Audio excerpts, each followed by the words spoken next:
Radio चंद प्रदेशी दे बहुत ही सूझवान श्रोत्यो, श्री मुक्तसर साहिब की पवित्र धरती तो आप जी का स्वागत है। मैं हाँ तुहाडा दोस्त अते होस्ट प्रोफैसर मोहन सिंह। तुसीं साडे प्रोग्राम वहिंदे दरिया नूं ढेर सारा प्यार दिंदे हो, बहुत बहुत धन्यवाद।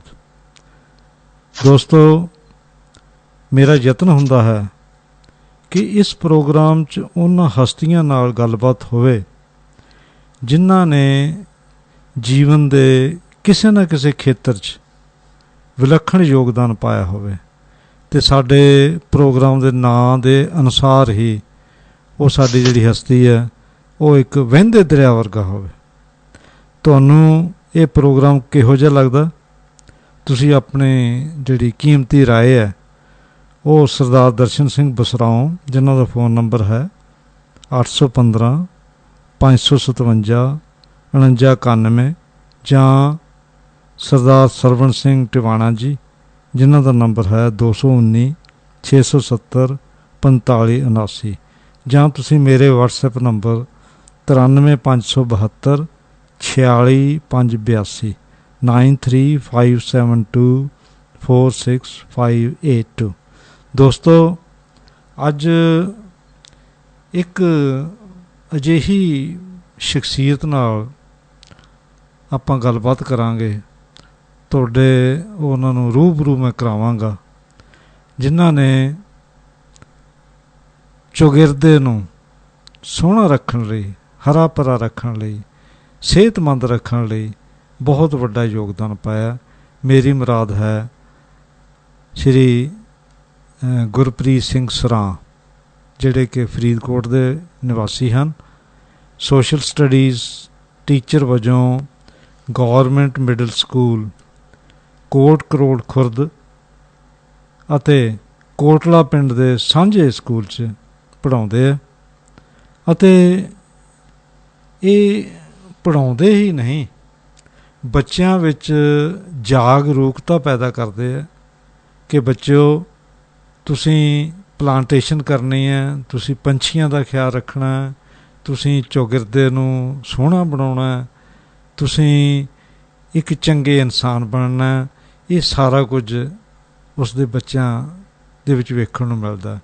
मैनूं एक दो बारी उसके स्कूल च जाण दा मौका मिलिया और वाकई वो स्कूल मैनू अजिहा लग्या कि अजिहा ही स्कूल होना चाहिए। विरासती रुख लगे हुए है, रुखां दे उत्ते आलने टंगे हुए है, हरबल गार्डनस लगे हुए है। जिहड़े बच्चे है वो पढ़ाई दे नाल नाल इन्हां चीज़ां वल भी पूरा ध्यान दिंदे हैं। और जिहड़े पिंड दे विच गुरप्रीत सिंह सरां नौकरी करदे, मैनू उस पिंड च भी जाण दा मौका मिलिया। उस पिंड की खूबसूरती बयान करनी बनती है। उन्हां दा जिहड़ा पंचायत घर है, उन्हां दीयां गलियां प्लांटेशन हुई भी है। तकरीबन 5000 दरख्त पिंड दे विच लग्या होया है। और इस तो इलावा हर घर दे बाहर उन्होंने पिंड वाले ने तख्ती लवाई है जिहदे कि उस घर का मालक ते उहदे पिता का नाम बड़े सोहने शब्दों के लिखा हुआ है। और तुहानूं ये लगदा भी वाकई इहो जिहा पिंड है जिहड़ा वो किसी भी चंगे शहर नालों भी उत्तम है। और ऑल इंडिया लैवल ते भी कोट करोड़ खुर्द नूं उत्तम पिंड वजों इनाम भी मिल चुका है। और जिथे भी पिंड की जूह शुरू हो जाती, कोट करोड़ खुर्द जिथों शुरू हो जाता है और रकबा शुरू हो जाता है, उत्थे फिर फुल्लां वाले दरख्त लगे, जिवें तुहाडी रिसैप्शन हो रही है, तुहानूं जी आया कहा जा रहा है पिंड वालों। और वो पिंड दे विच ये पढ़ा रहे हैं गुरप्रीत सिंह सरां। इन्हां दे कई शौक हैं। फोटोग्राफी शौक है, बड़े लंबे समय तो पंछियां दीयां इन्हां ने फोटोग्राफ्स सांझियां कीतियां, फेसबुक ते भी प्रदर्शनियां लाइयां। इस तो इलावा थां थां ते इन्हां ने आलने टंगे है, दरख्त लाए है अते सवेर तो शाम ताईं इन्हां दे मन दे विच इक्को ही धुन सवार रहिंदी है कि मैं ਆਪਣੇ ਇਲਾਕੇ ਨੂੰ, ਆਪਣੇ ਰਾਜ ਨੂੰ, ਆਪਣੇ ਦੇਸ਼ ਨੂੰ ਕਿਵੇਂ ਸੁੰਦਰ ਬਣਾਉਣਾ, ਕਿਵੇਂ ਉਹਨਾਂ ਦੀ ਪੌਣ ਪਾਣੀ ਮੈਂ ਠੀਕ ਕਰਨਾ। ਅੱਜ ਅਸੀਂ ਉਹਨਾਂ ਨਾਲ ਗੱਲਬਾਤ ਕਰ ਰਹੇ ਹਾਂ ਅਤੇ ਮੈਂ ਬੇਨਤੀ ਕਰੂੰਗਾ ਗੁਰਪ੍ਰੀਤ ਸਿੰਘ ਸਰਾਂ ਜੀ ਨੂੰ ਕਿ ਉਹ ਸਰੋਤਿਆਂ ਦੇ ਸਨਮੁਖ ਹੋਣ ਅਤੇ ਆਪਣੀਆਂ ਜਿਹੜੀਆਂ ਪ੍ਰਾਪਤੀਆਂ, ਆਪਣੀਆਂ ਸੇਵਾਵਾਂ, ਉਹਨਾਂ ਦਾ ਜ਼ਿਕਰ ਕਰਨ। ਗੁਰਪ੍ਰੀਤ ਸਿੰਘ ਜੀ ਸਰਾਂ। ਹਾਂਜੀ, ਸਤਿ ਸ੍ਰੀ ਅਕਾਲ ਪ੍ਰੋਫੈਸਰ ਸਾਹਿਬ। ਹਾਂਜੀ, ਤੁਹਾਡਾ ਸਵਾਗਤ ਹੈ। ਰੇਡੀਓ ਜਨ ਪ੍ਰਦੇਸੀ ਸੁਣ ਰਹੇ ਸਾਰੇ ਸਰੋਤਿਆਂ ਨੂੰ ਪਿਆਰ ਭਰੀ ਸਤਿ ਸ੍ਰੀ ਅਕਾਲ ਜੀ। ਤਾਂ ਪ੍ਰੋਫੈਸਰ ਸਾਹਿਬ ਜੀ ਨੇ ਜ਼ਿਕਰ ਕੀਤਾ ਵਾਤਾਵਰਨ ਦਾ, ਕੁਦਰਤ ਦਾ। ਤਾਂ ਦੋਸਤੋ, ਜਿਵੇਂ ਬੀੜ ਸੁਸਾਇਟੀ ਆਪਣੀ ਸ਼ੁਰੂਆਤ ਕੀਤੀ ਹੋਈ ਹੈ, ਚੱਲੀ ਹੋਈ ਹੈ, ਤਾਂ ਉਸੇ ਸੁਸਾਇਟੀ ਦੇ ਆਪਾਂ ਤਹਿਤ ਸਾਰਾ ਜਿਹੜਾ ਹੁਣ ਵਰਕ ਕਰ ਰਹੇ ਹਾਂ, ਇਹ ਘਰਾਂ ਤੋਂ ਲੈ ਕੇ ਵੱਡੇ ਵੱਡੇ ਹੁਣ ਸ਼ਹਿਰਾਂ ਤੱਕ ਤੇ ਵਿਦੇਸ਼ਾਂ ਦੇ ਵਿੱਚ ਵੀ ਸਰਗਰਮ ਹੋ ਗਈ ਹੈ। ਜਿਹੜੇ ਮਕਸਦ ਨਾਲ ਆਪਾਂ ਇਹਨੂੰ ਸ਼ੁਰੂ ਕੀਤਾ ਸੀ ਤੇ ਸਾਨੂੰ ਹੁਣ ਇਹ ਪ੍ਰਤੀਤ ਹੋ ਰਿਹਾ ਕਿ ਅਸੀਂ ਉਹਦੇ ਵਿੱਚ ਹੌਲੀ ਹੌਲੀ ਕਾਮਯਾਬ ਹੋ ਰਹੇ ਹਾਂ, ਕਾਫਲਾ ਬਣਦਾ ਜਾ ਰਿਹਾ। ਤਾਂ ਉਹਦੇ ਨਾਲ ਜੇ ਤੁਸੀਂ ਵੀ ਇਸ ਮੁਹਿੰਮ ਦੇ ਨਾਲ ਜੁੜੋਗੇ ਤਾਂ ਯਕੀਨਨ ਮਨ ਨੂੰ ਸੰਤੁਸ਼ਟੀ ਮਿਲੂਗੀ। ਗੁਰਪ੍ਰੀਤ ਜੀ, ਤੁਸੀਂ ਇਹ ਕਿਵੇਂ ਸ਼ੁਰੂਆਤ ਹੋਈ, ਤੁਸੀਂ ਇੱਧਰ ਕਿਵੇਂ ਮੁੜੇ ਇਸ ਵੱਲ? ਕਿਉਂਕਿ ਦੇਖੋ ਕਿੰਨੇ ਲੋਕ ਆਪੋ ਆਪਣੇ ਕੰਮਾਂ 'ਚ ਲੱਗੇ ਹੋਏ ਹੈ, ਕੋਈ ਅਧਿਆਪਕ ਹੈ, ਕੋਈ ਡਾਕਟਰ ਹੈ, ਕੋਈ ਹੋਰ ਪ੍ਰੋਫੈਸ਼ਨ ਦੇ ਵਿੱਚ ਹੈ, ਉਹ ਆਪਣਾ ਜਿਹੜਾ ਨਿੱਜੀ ਕੰਮ ਹੈ, ਰੋਜ਼ਾਨਾ ਕੰਮ ਕਰਦੇ ਹੈ, ਘਰੇ ਆ ਜਾਂਦੇ ਹੈ, ਆਪਣੇ ਪਰਿਵਾਰਾਂ ਨੂੰ ਪਾਲ ਰਹੇ ਹੈ। ਤੁਹਾਨੂੰ ਇਹ ਕਿਵੇਂ ਲੱਗਿਆ ਕਿ ਮੈਂ ਇਸ ਖੇਤਰ ਦੇ ਵਿੱਚ ਕੁਝ ਕਰਕੇ ਵਿਖਾਵਾਂ? ਤੁਹਾਨੂੰ ਕਿਵੇਂ ਪ੍ਰੇਰਨਾ ਮਿਲੀ ਇਸ ਦੀ? ਸਾਹਿਬ, ਸ਼ੁਰੂਆਤ ਜਿਹੜੀ ਇਸ ਸਾਰੇ ਵਾਤਾਵਰਨ ਨਾਲ ਜਿਹੜੇ ਆਪਣੇ ਪ੍ਰੈਕਟੀਕਲ ਕੰਮ ਜੁੜੇ ਆ ਜਿੰਨੇ ਵੀ, ਇਹਦਾ ਜਿਹੜਾ ਮੁੱਢ ਵੱਜਦਾ ਫੋਟੋਗ੍ਰਾਫੀ ਤੋਂ। ਠੀਕ ਹੈ। ਤਸਵੀਰਾਂ ਖਿੱਚਣੀਆਂ ਪੰਛੀਆਂ ਦੀਆਂ, ਰੁੱਖਾਂ ਦੀਆਂ, ਫਰੀਦਕੋਟ ਦੇ ਆਲੇ ਦੁਆਲੇ। ਦੋਸਤ ਸੀ ਗੁਰਸੇਵਕ ਸਿੰਘ, ਆਸਟ੍ਰੇਲੀਆ ਚਲੇ ਗਏ ਉਹ ਤਾਂ ਹੁਣ। ਅਸੀਂ ਦੋਵੇਂ ਹੀ ਅਸੀਂ ਪਹਿਲਾਂ ਜਾਂਦੇ ਹੁੰਦੇ ਸੀਗੇ, ਅੱਜ ਤੋਂ 12-13 ਸਾਲ ਪਹਿਲਾਂ। ਤੇ ਉਦੋਂ ਨਹੀਂ ਸੀ ਇਹ ਸੋਚਿਆ ਬਈ ਇੱਕ ਇਹਦੀ ਸੁਸਾਇਟੀ ਦਾ ਗਠਨ ਹੋ ਕੇ ਤੇ ਮਤਲਬ ਕਿ ਇਸ ਪੱਧਰ ਤੱਕ ਇਹਦੇ ਕੰਮ ਚਲੇ ਜਾਣਗੇ। ਤਾਂ ਸ਼ੁਰੂਆਤ ਅਸੀਂ ਤਾਂ ਥੋੜੀ ਥੋੜੀ ਕਰਦੇ ਸੀਗੇ, ਜਿਵੇਂ ਇੱਕ ਦੋਵਾਂ ਨੇ ਅਸੀਂ ਜੀਪ ਤੇ ਨਿਕਲ ਜਾਣਾ ਤੇ ਨਾਲ ਅਸੀਂ ਪੌਦੇ ਰੱਖ ਲੈਣੇ 5-7, ਤੇ ਜਿੱਥੇ ਸਾਨੂੰ ਲੱਗਦਾ ਵੀ ਇੱਥੇ ਅਸੀਂ ਪਾਣੀ ਵੀ ਦੇ ਪਾਵਾਂਗੇ ਉੱਥੇ ਉਹ ਬੂਟੇ ਲਾ ਲੈਣੇ। ਤੇ ਉਵੇਂ ਹੀ ਫਿਰ ਜਿਵੇਂ ਪੰਛੀਆਂ ਦੀਆਂ ਤਸਵੀਰਾਂ ਕਰਦੇ ਸੀ ਤਾਂ ਪੰਛੀਆਂ ਦੀ ਨਾਲ ਨਾਲ ਅਸੀਂ ਸਟੱਡੀ ਵੀ ਕੀਤੀ ਬਈ ਇਹਨਾਂ ਦੀ ਜਿਹੜੀ ਗਿਣਤੀ ਕਿਵੇਂ ਵਧਾਈ ਜਾਵੇ, ਕਿਉਂਕਿ ਪ੍ਰੈਕਟੀਕਲੀ ਆਪਣੇ ਜਿਹੜੇ ਬਰਡਸ ਉਹਨਾਂ ਦੀ ਜਿਹੜੀ ਖਾਸ ਕਰਕੇ ਜਿੰਨੇ ਮਿੱਤਰ ਪੰਛੀ, ਉਹ ਕਾਫੀ ਜਿਹੜੀ ਗਿਣਤੀ ਸਾਨੂੰ ਡਿਕਰੀਜ਼ ਉਹਦੇ ਚ ਕਾਫੀ ਦੇਖਣ ਨੂੰ ਮਿਲਿਆ। ਕਿਉਂਕਿ ਫੋਟੋਗ੍ਰਾਫੀ ਬੰਦਾ ਕਰਦਾ ਤਾਂ ਉਹਦੀ ਨਿਗਾਹ ਤਕਰੀਬਨ ਰਹਿੰਦੀ, ਉਹਦੀ ਹਰ ਰੁੱਖ ਤੇ ਨਿਗਾਹ ਰਹਿੰਦੀ ਆ, ਹਰ ਝਾੜੀ ਦੇ ਵਿੱਚ ਉਹਦੀ ਨਿਗਾਹ ਰਹਿੰਦੀ ਆ ਵੀ ਕਿੱਥੇ ਕਿਹੜਾ ਬਰਡ ਕਿਵੇਂ ਮਿਲਦਾ। ਠੀਕ ਹੈ। ਜਦੋਂ ਆਪਾਂ ਪ੍ਰੈਕਟੀਕਲੀ ਵਿਚਰਦੇ ਹਾਂ ਤੇ ਉਹਦੇ ਚ ਇਹ ਚੀਜ਼ ਮਹਿਸੂਸ ਹੋਈ ਕਿ ਬਈ ਇਹ ਆਪਣੇ ਜਿਹੜੇ ਬਰਡਸ ਆ, ਕਿਉਂਕਿ ਆਪਾਂ ਪੁਰਾਣਾ ਵੀ ਨਾਲ ਨਾਲ ਸਟੱਡੀ ਇਹਦੀ ਕਰਦੇ ਰਹਿੰਦੇ ਆ ਬਈ ਕਿਹੜੇ ਪੰਛੀ ਇਸ ਇਲਾਕੇ ਦੇ ਵਿੱਚ ਮਿਲਦੇ ਸੀ, ਕਿੰਨੀ ਗਿਣਤੀ ਦੇ ਵਿੱਚ ਮਿਲਦੇ ਸੀ ਤੇ ਉਹਨਾਂ ਦਾ ਵਾਤਾਵਰਨ ਦੇ ਵਿੱਚ ਕੀ ਰੋਲ ਸੀ। ਉਹ ਹੁਣ ਕਾਫੀ ਜਿਹੜਾ ਸਾਨੂੰ ਉਦੋਂ ਪ੍ਰਤੀਤ ਹੋਇਆ, ਕਿਉਂਕਿ ਰਿਕਾਰਡ ਅਸੀਂ ਇਕੱਠਾ ਕਰ ਰਹੇ ਸੀਗੇ ਪੰਛੀਆਂ ਦਾ ਵੀ ਨਾਲ ਨਾਲ, ਤੇ ਇਹਨਾਂ ਦੇ ਵਾਸਤੇ ਵੀ ਵਰਕ ਕੀਤਾ। ਤੇ ਸਾਨੂੰ ਮਹਿਸੂਸ ਹੋਈ ਕਿ ਬਈ ਜਿਹੜੇ ਇਹਨਾਂ ਦੀ ਹੈਬੀਟੇਟ ਸੀ, ਇਹਨਾਂ ਦੇ ਆਲਣੇ ਪਾਉਣ ਦੀ ਜਗ੍ਹਾ ਸੀ, ਉਹ ਬਹੁਤ ਵੱਡੇ ਪੱਧਰ ਤੇ ਇੱਕਦਮ ਹੀ ਉਹਨੇ ਮੋੜ ਲਿਆ ਕਿ ਉਹ ਖਤਮ ਹੋ ਗਈ ਇੱਕਦਮ। ਉਹ ਸੀ ਆਪਣੀਆਂ ਜਿਹੜੀਆਂ ਗਤੀਵਿਧੀਆਂ ਮਨੁੱਖ ਦੀਆਂ, ਜਿਹੜੀਆਂ ਪਿਛਲੇ 20-25 ਸਾਲ ਤੋਂ ਕੁਝ ਜ਼ਿਆਦਾ ਵਧੀਆਂ ਕੁਦਰਤ ਦੇ ਵਿੱਚ, ਉਹਨੇ ਜਿਹੜਾ ਉਹਨਾਂ ਦਾ ਹੈਬੀਟੇਟ ਨਸ਼ਟ ਕੀਤਾ। ਫਿਰ ਅਸੀਂ ਮਤਲਬ ਸਟੱਡੀ ਕੀਤੀ ਇਹਨਾਂ ਦੇ ਨੈਸਟਿੰਗ ਬਾਕਸ ਤੇ, ਠੀਕ ਹੈ, ਜਿਹਨੂੰ ਆਪਾਂ ਆਲਣਾ ਕਹਿ ਦਿੰਦੇ ਆ। ਵੈਸੇ ਇਹਨੂੰ ਤੁਸੀਂ ਪ੍ਰੈਕਟੀਕਲੀ ਦੇਖੋ ਤਾਂ ਇਹ ਇੱਕ ਪਲਾਟ ਆ, ਠੀਕ ਹੈ। ਤਾਂ ਉਹਦੀ ਜਿਹੜੀ ਫਿਰ ਅਸੀਂ ਕੋਸ਼ਿਸ਼ ਕੀਤੀ ਵੀ ਇਹ ਕਿਵੇਂ ਨਾ ਕਿਵੇਂ ਇਹਨਾਂ ਨੂੰ ਬਣਾ ਕੇ ਤੇ ਜੇ ਲਾਈਏ ਆਪਾਂ ਤਾਂ ਕੁਛ ਕੁ ਜਿਹੜੇ ਉਹ ਪੰਛੀ ਆ ਜਿਹੜੇ ਇਹਨਾਂ ਦੇ ਵਿੱਚ ਆ ਸਕਦੇ ਆ, ਉਹਨਾਂ ਦੀ ਗਿਣਤੀ ਹੋ ਸਕਦਾ ਅਸੀਂ ਇਹਦੇ ਚ ਥੋੜਾ ਜਿਹਾ ਵਾਧਾ ਕਰ ਸਕੀਏ। ਸ਼ੁਰੂਆਤ ਕੀਤੀ ਵੀ ਥੋੜੇ ਥੋੜੇ ਵੀ ਆਪਦੇ ਘਰਾਂ ਤੋਂ, ਵੀ 5-5 7-7 ਅਸੀਂ ਆਲ੍ਹਣੇ ਲੱਕੜ ਦੇ ਲਾ ਲੈਣੇ ਬਣਵਾ ਕੇ ਮਿਸਤਰੀ ਤੋਂ। ਪਰ ਉਹਨਾਂ ਦੇ ਵਿੱਚ ਸਾਨੂੰ ਹੌਲੀ ਹੌਲੀ ਜਿਹੜੇ ਨਤੀਜੇ ਮਿਲਣ ਲੱਗੇ। ਠੀਕ ਹੈ। ਜਿਹੜੇ ਪੰਛੀ ਅਸੀਂ ਘਰਾਂ ਦੇ ਵਿੱਚ ਕਦੇ ਦੇਖੇ ਨਹੀਂ ਸੀ ਆਸੇ ਪਾਸੇ, ਉਹ ਉਹਨਾਂ ਦੇ ਵਿੱਚ ਆਉਣ ਲੱਗੇ। ਫਿਰ ਉਸ ਪ੍ਰੋਜੈਕਟ ਨੂੰ ਅਸੀਂ 10 ਸਾਲ ਪਹਿਲਾਂ ਫਿਰ ਮਿੱਟੀ 'ਚ ਲੈ ਗਏ ਅਸੀਂ, ਜਿਹੜਾ ਉਹੀ ਆਲ੍ਹਣਾ ਅਸੀਂ ਮਿੱਟੀ ਦੇ ਵਿੱਚ ਬਦਲਤਾ। ਕਾਰੀਗਰਾਂ ਦੇ ਨਾਲ ਅਸੀਂ ਬੈਠ ਕੇ ਉਹਨਾਂ ਦੀ ਡਿਜ਼ਾਈਨਿੰਗ ਕੀਤੀ, ਜਿਵੇਂ ਪੰਛੀ ਵਿਗਿਆਨ ਕਹਿੰਦਾ ਉਹਦੇ ਅਨੁਸਾਰ ਅਸੀਂ ਇਹਦੀ ਡਿਜ਼ਾਈਨਿੰਗ ਕਰਾਈ, ਉਸੇ ਅਨੁਸਾਰ ਆਕਾਰ ਦਿੱਤਾ, ਸਾਈਜ਼ ਦਿੱਤਾ। ਉਹਦਾ ਐਕਸਪੈਰੀਮੈਂਟਿੰਗ ਸ਼ੁਰੂ ਹੋ ਗਈ ਵੀ ਕਿਹੜੇ ਪੰਛੀ ਨੂੰ ਕੀ ਚਾਹੀਦਾ, ਉਹਦੇ ਅਨੁਸਾਰ ਬਣਾਈਏ। ਫਿਰ ਅਸੀਂ 5-7 ਕਿਸਮਾਂ ਦੇ ਜਿਹੜੇ ਇਹ 5-7 ਆਕਾਰ ਦੇ 5-7 ਸ਼ੇਪ ਇਹਨੂੰ ਦੇ ਕੇ ਉਹ ਆਲ੍ਹਣੇ ਜਦੋਂ ਲਾਏ ਤੇ ਉਹਦੇ 'ਚ ਸਾਨੂੰ ਬੜਾ ਵੱਡਾ ਸਕਸੈਸ ਮਿਲਣਾ ਸ਼ੁਰੂ ਹੋਇਆ। ਉਹ ਫਿਰ ਸੈਂਕੜਿਆਂ ਤੋਂ ਗਿਣਤੀ ਹਜ਼ਾਰਾਂ ਤੇ ਪਹੁੰਚ ਗਈ। ਪਹਿਲਾਂ ਤੁਸੀਂ, ਮੈਂ ਵੇਖਿਆ ਪਹਿਲਾਂ ਤੁਸੀਂ ਲੱਕੜ ਦੇ ਆਲ੍ਹਣੇ ਵੀ ਸ਼ੁਰੂ ਕੀਤੇ ਸੀ। ਹਾਂ, ਲੱਕੜ ਦੇ ਆਲ੍ਹਣੇ ਆਉਣ ਸੀ ਜੀ, ਵੀ ਆਲ੍ਹਣਾ ਲੱਕੜ ਦਾ ਵੀ ਠੀਕ ਹੈ ਜੀ। ਜੇ ਆਪਾਂ ਕਹੀਏ ਵੀ ਪੰਛੀ ਨੂੰ ਉਹ ਪਸੰਦ ਨਹੀਂ ਜਾਂ ਕੁਛ ਨਹੀਂ, ਇਹ ਗੱਲ ਨਹੀਂ। ਲੱਕੜ ਦਾ ਆਲ੍ਹਣਾ ਵੀ ਠੀਕ, ਉਹਦੇ 'ਚ ਵੀ ਬਰਡ ਆਉਂਦਾ ਬਹੁਤ ਵਧੀਆ। ਉਹਦੀ ਗੱਲ ਥੋੜੀ ਜਿਹੀ ਲਿਮੀਟੇਸ਼ਨ ਇਹ ਸੀ ਵੀ ਇੱਕ ਤਾਂ ਉਹਦੀ ਮੀਂਹ ਕਣੀ ਦੇ ਵਿੱਚ ਛੇਤੀ ਗਲਣਾ ਸ਼ੁਰੂ ਹੋ ਜਾਂਦਾ ਜੀ, ਭਿੱਜ ਜਾਂਦਾ ਸੀ। ਠੀਕ ਹੈ, ਠੀਕ ਹੈ। ਦੂਸਰਾ ਸਾਨੂੰ ਉਹ ਕੋਸਟਲੀ ਪੈਂਦਾ ਸੀ। ਜੇ ਤਾਂ ਆਪਾਂ ਛੋਟੇ ਪੱਧਰ ਤੇ ਲਾਉਣੇ ਆ, ਘਰ ਦੇ ਵਿੱਚ ਸ਼ੌਂਕੀਆ ਲਾਉਣੇ ਆ 5-7, ਉਹਦੇ ਵਾਸਤੇ ਤਾਂ ਚਲੋ ਬੰਦਾ ਕਹਿ ਦਿੰਦਾ ਕੋਈ ਗੱਲ ਨਹੀਂ, 1000-2000 ਰੁਪਈਆ ਲਾ ਦਿੰਦਾ ਹਰ ਕੋਈ। ਪਰ ਜਦੋਂ ਆਪਾਂ ਕੋਈ ਇਹਨੂੰ ਮੁਹਿੰਮ ਨੂੰ ਕਰਨਾ, ਫਿਰ ਆਪਾਂ ਨੂੰ ਪੈਸਾ ਦੇਖਣਾ ਪੈਂਦਾ ਜੀ ਉਹਦੇ ਵਾਸਤੇ, ਵੀ ਆਪਾਂ ਕਿਵੇਂ ਵੱਧ ਲਾ ਸਕੀਏ। ਠੀਕ ਹੈ, ਠੀਕ ਹੈ, ਠੀਕ ਹੈ। ਬਾਕੀ ਪੰਛੀ ਨਾ ਮਿੱਟੀ ਦੇ ਆਲ੍ਹਣੇ ਕੰਪੈਰੇਟਿਵਲੀ ਪਸੰਦ ਵੀ ਬਹੁਤ ਕਰਦੇ। ਹਾਂ, ਬਾਕੀ ਅਸੀਂ ਜਿਵੇਂ ਇਹ ਤਕਰੀਬਨ ਲੱਕੜ ਵਾਲੇ ਨਾਲੋਂ ਤਿੱਗਣੇ ਲੱਗ ਜਾਂਦੇ ਆ ਜੀ। ਜਿਵੇਂ ਹੁਣ ਮੰਨ ਲਓ ਤੁਸੀਂ 100 ਆਲ੍ਹਣਾ ਲਾਉਣਾ ਤੇ ਉਹ 300 ਲੱਗ ਜੂ। ਹਾਂ, ਠੀਕ ਹੈ। ਫਿਰ ਉਹਦੀ ਲਾਈਫ ਵੀ ਬਹੁਤ ਜ਼ਿਆਦਾ। ਠੀਕ ਹੈ, ਠੀਕ ਠੀਕ ਹੈ, ਠੀਕ ਉਹਦੇ ਨਾਲੋਂ। ਠੀਕ ਹੈ। ਤੇ ਕਾਫੀ ਉਹਦੇ ਵਿੱਚ ਜਿਹੜੇ ਹੁਣ ਤੱਕ ਤਕਰੀਬਨ ਅਸੀਂ 20,000 ਤੋਂ ਵੀ ਉੱਪਰ ਆਲ੍ਹਣਾ ਇਹ ਤਿਆਰ ਕਰਵਾ ਕੇ ਲਾ ਚੁੱਕੇ ਹੋਵਾਂਗੇ। ਜਿਵੇਂ ਵੱਖ-ਵੱਖ ਵਾਤਾਵਰਨ ਪ੍ਰੇਮੀਆਂ ਦੇ ਸਹਿਯੋਗ ਨਾਲ ਇਹ ਚੱਲ ਰਿਹਾ ਪ੍ਰੋਜੈਕਟ।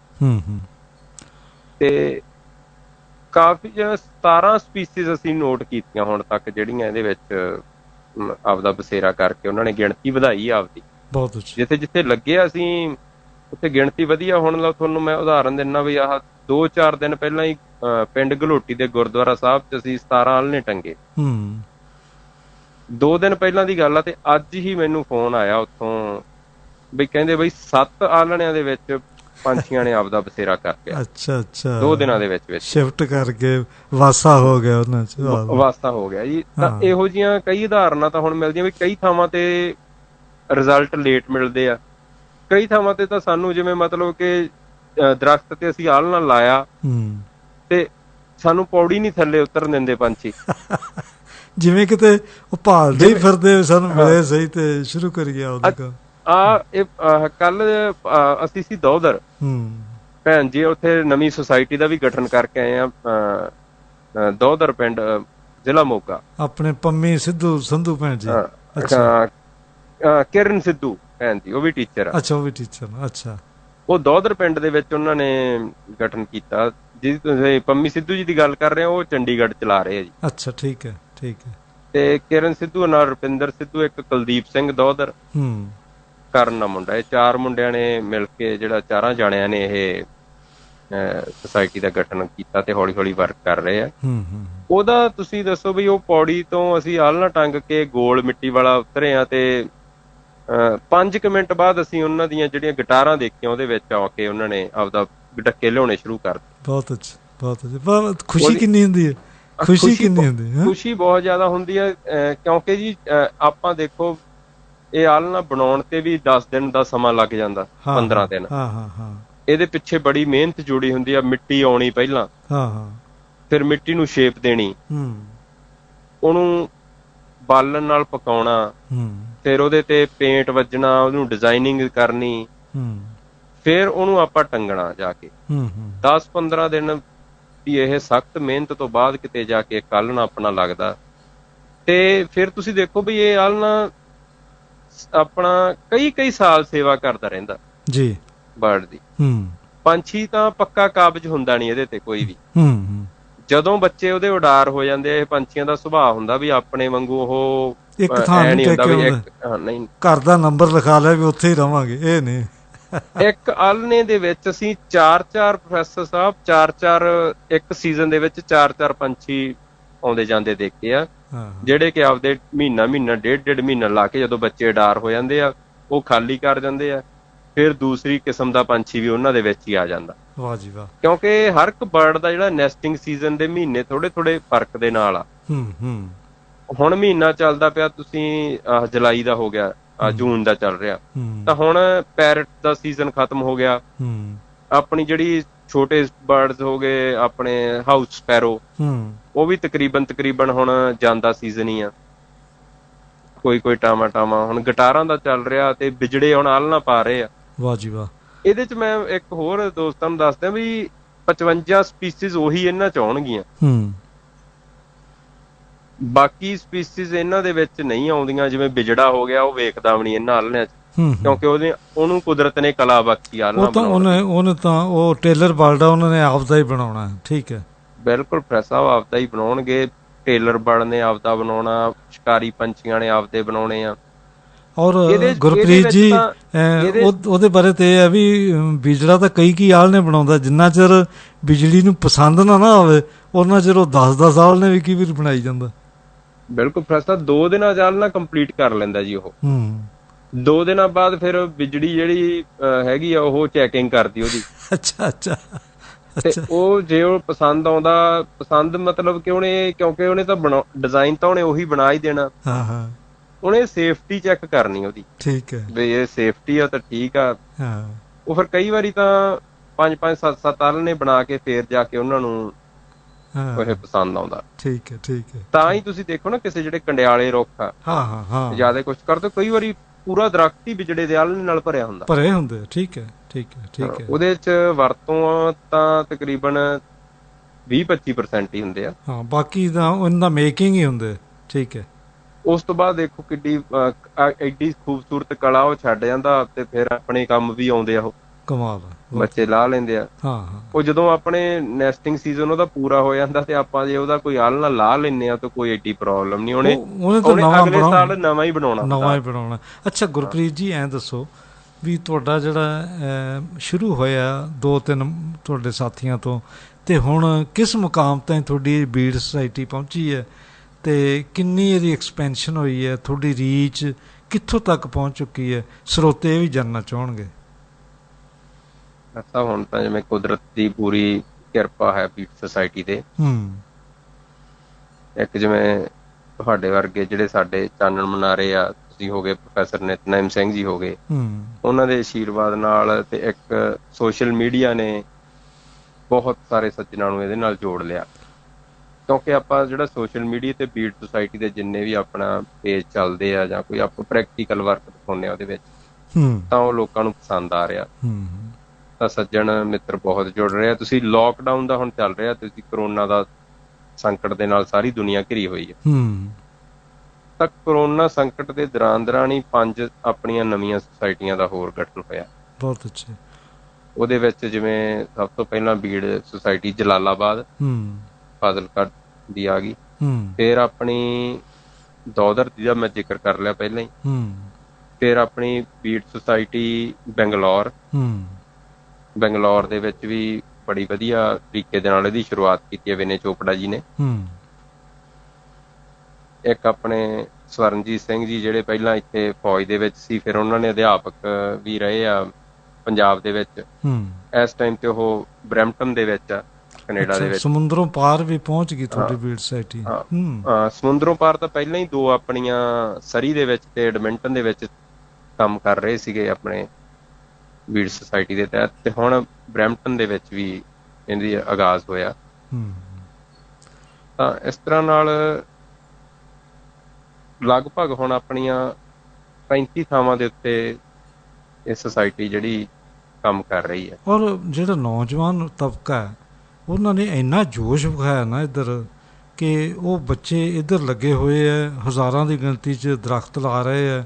ਫਿਰ ਉਹ ਬੱਚੇ ਨਸ਼ਿਆਂ ਤੋਂ ਦੂਰ ਰਹਿੰਦੇ ਹੈ, ਉਹਨਾਂ ਦਾ ਮਤਲਬ ਦਿਨ ਰਾਤ ਉਹ ਇਹ ਸਾਈਡ ਵੱਲ ਹੀ ਮੁੜਿਆ। ਅਤੇ ਇਹ ਚੌਗਿਰਦੇ ਦੇ ਨਾਲ ਸਮਾਜ ਦੇ ਵਿੱਚ ਹੋਰ ਸੇਵਾ, ਜਿਵੇਂ ਆ ਨਸ਼ਿਆਂ ਤੋਂ ਰਹਿਤ ਹੋਣਾ। ਕਈ ਪਿੰਡਾਂ 'ਚ ਮੈਂ ਗਿਆ, ਉਹਨਾਂ ਨੇ ਦਾਅਵੇ ਨਾਲ ਕਿਹਾ ਵੀ ਸਾਡਾ ਇਸ ਪਿੰਡ ਦਾ ਕੋਈ ਬੱਚਾ ਵੀ ਚਿੱਟੇ ਦੀ ਵਰਤੋਂ ਨਹੀਂ ਕਰਦਾ ਅਤੇ ਨਸ਼ੇ ਬਿਲਕੁਲ ਨਹੀਂ ਹੈ। ਇਹ ਸਮਾਜ ਨੂੰ ਨਾ ਨਰੋਆ ਬਣਾਉਣ ਲਈ ਕਿੱਡਾ ਵਧੀਆ ਤੁਸੀਂ ਯੋਗਦਾਨ ਪਾ ਰਹੇ ਹੋ। ਮਤਲਬ ਕਿ ਜਿਹੜਾ ਤਾਂ ਇਸ ਸੁਸਾਇਟੀ ਦੇ ਵਿੱਚ ਆਉਂਦਾ ਤਾਂ ਮਿੱਟੀ ਦਾ ਨਸ਼ਾ ਹੁੰਦਾ ਜੀ। ਜਿਵੇਂ ਮਿੱਟੀ ਦੇ ਨਾਲ ਉਹਨੇ ਘੁਲਣਾ। ਠੀਕ ਹੈ। ਕਿਉਂਕਿ ਸੁਸਾਇਟੀ ਹੁਣ ਬੂਟੇ ਵੀ ਤਕਰੀਬਨ ਆਪਣੀਆਂ ਕਈ ਸ਼ਾਖਾਵਾਂ ਉਹ ਆਪ ਤਿਆਰ ਕਰ ਰਹੀ ਹੈ। ਹੁਣ ਇੱਕ ਨਵੀਂ ਲਾਕਡਾਊਨ ਦੇ ਵਿੱਚ ਆਪਾਂ ਮੁਹਿੰਮ ਸ਼ੁਰੂ ਕੀਤੀ ਹੈ ਜਿਹੜੀ ਬੜੀ ਸਫਲ ਹੋਈ ਆ, ਹਰ ਘਰ ਹਰਬਲ। ਮਤਲਬ ਕਿ 10-12 ਕਿਸਮਾਂ ਦੇ ਬੂਟੇ। ਆਪਣੀ ਕੋਸ਼ਿਸ਼ ਆ ਵੀ ਇਹ ਹਰ ਘਰ ਦੇ ਵਿੱਚ ਹੋਣ,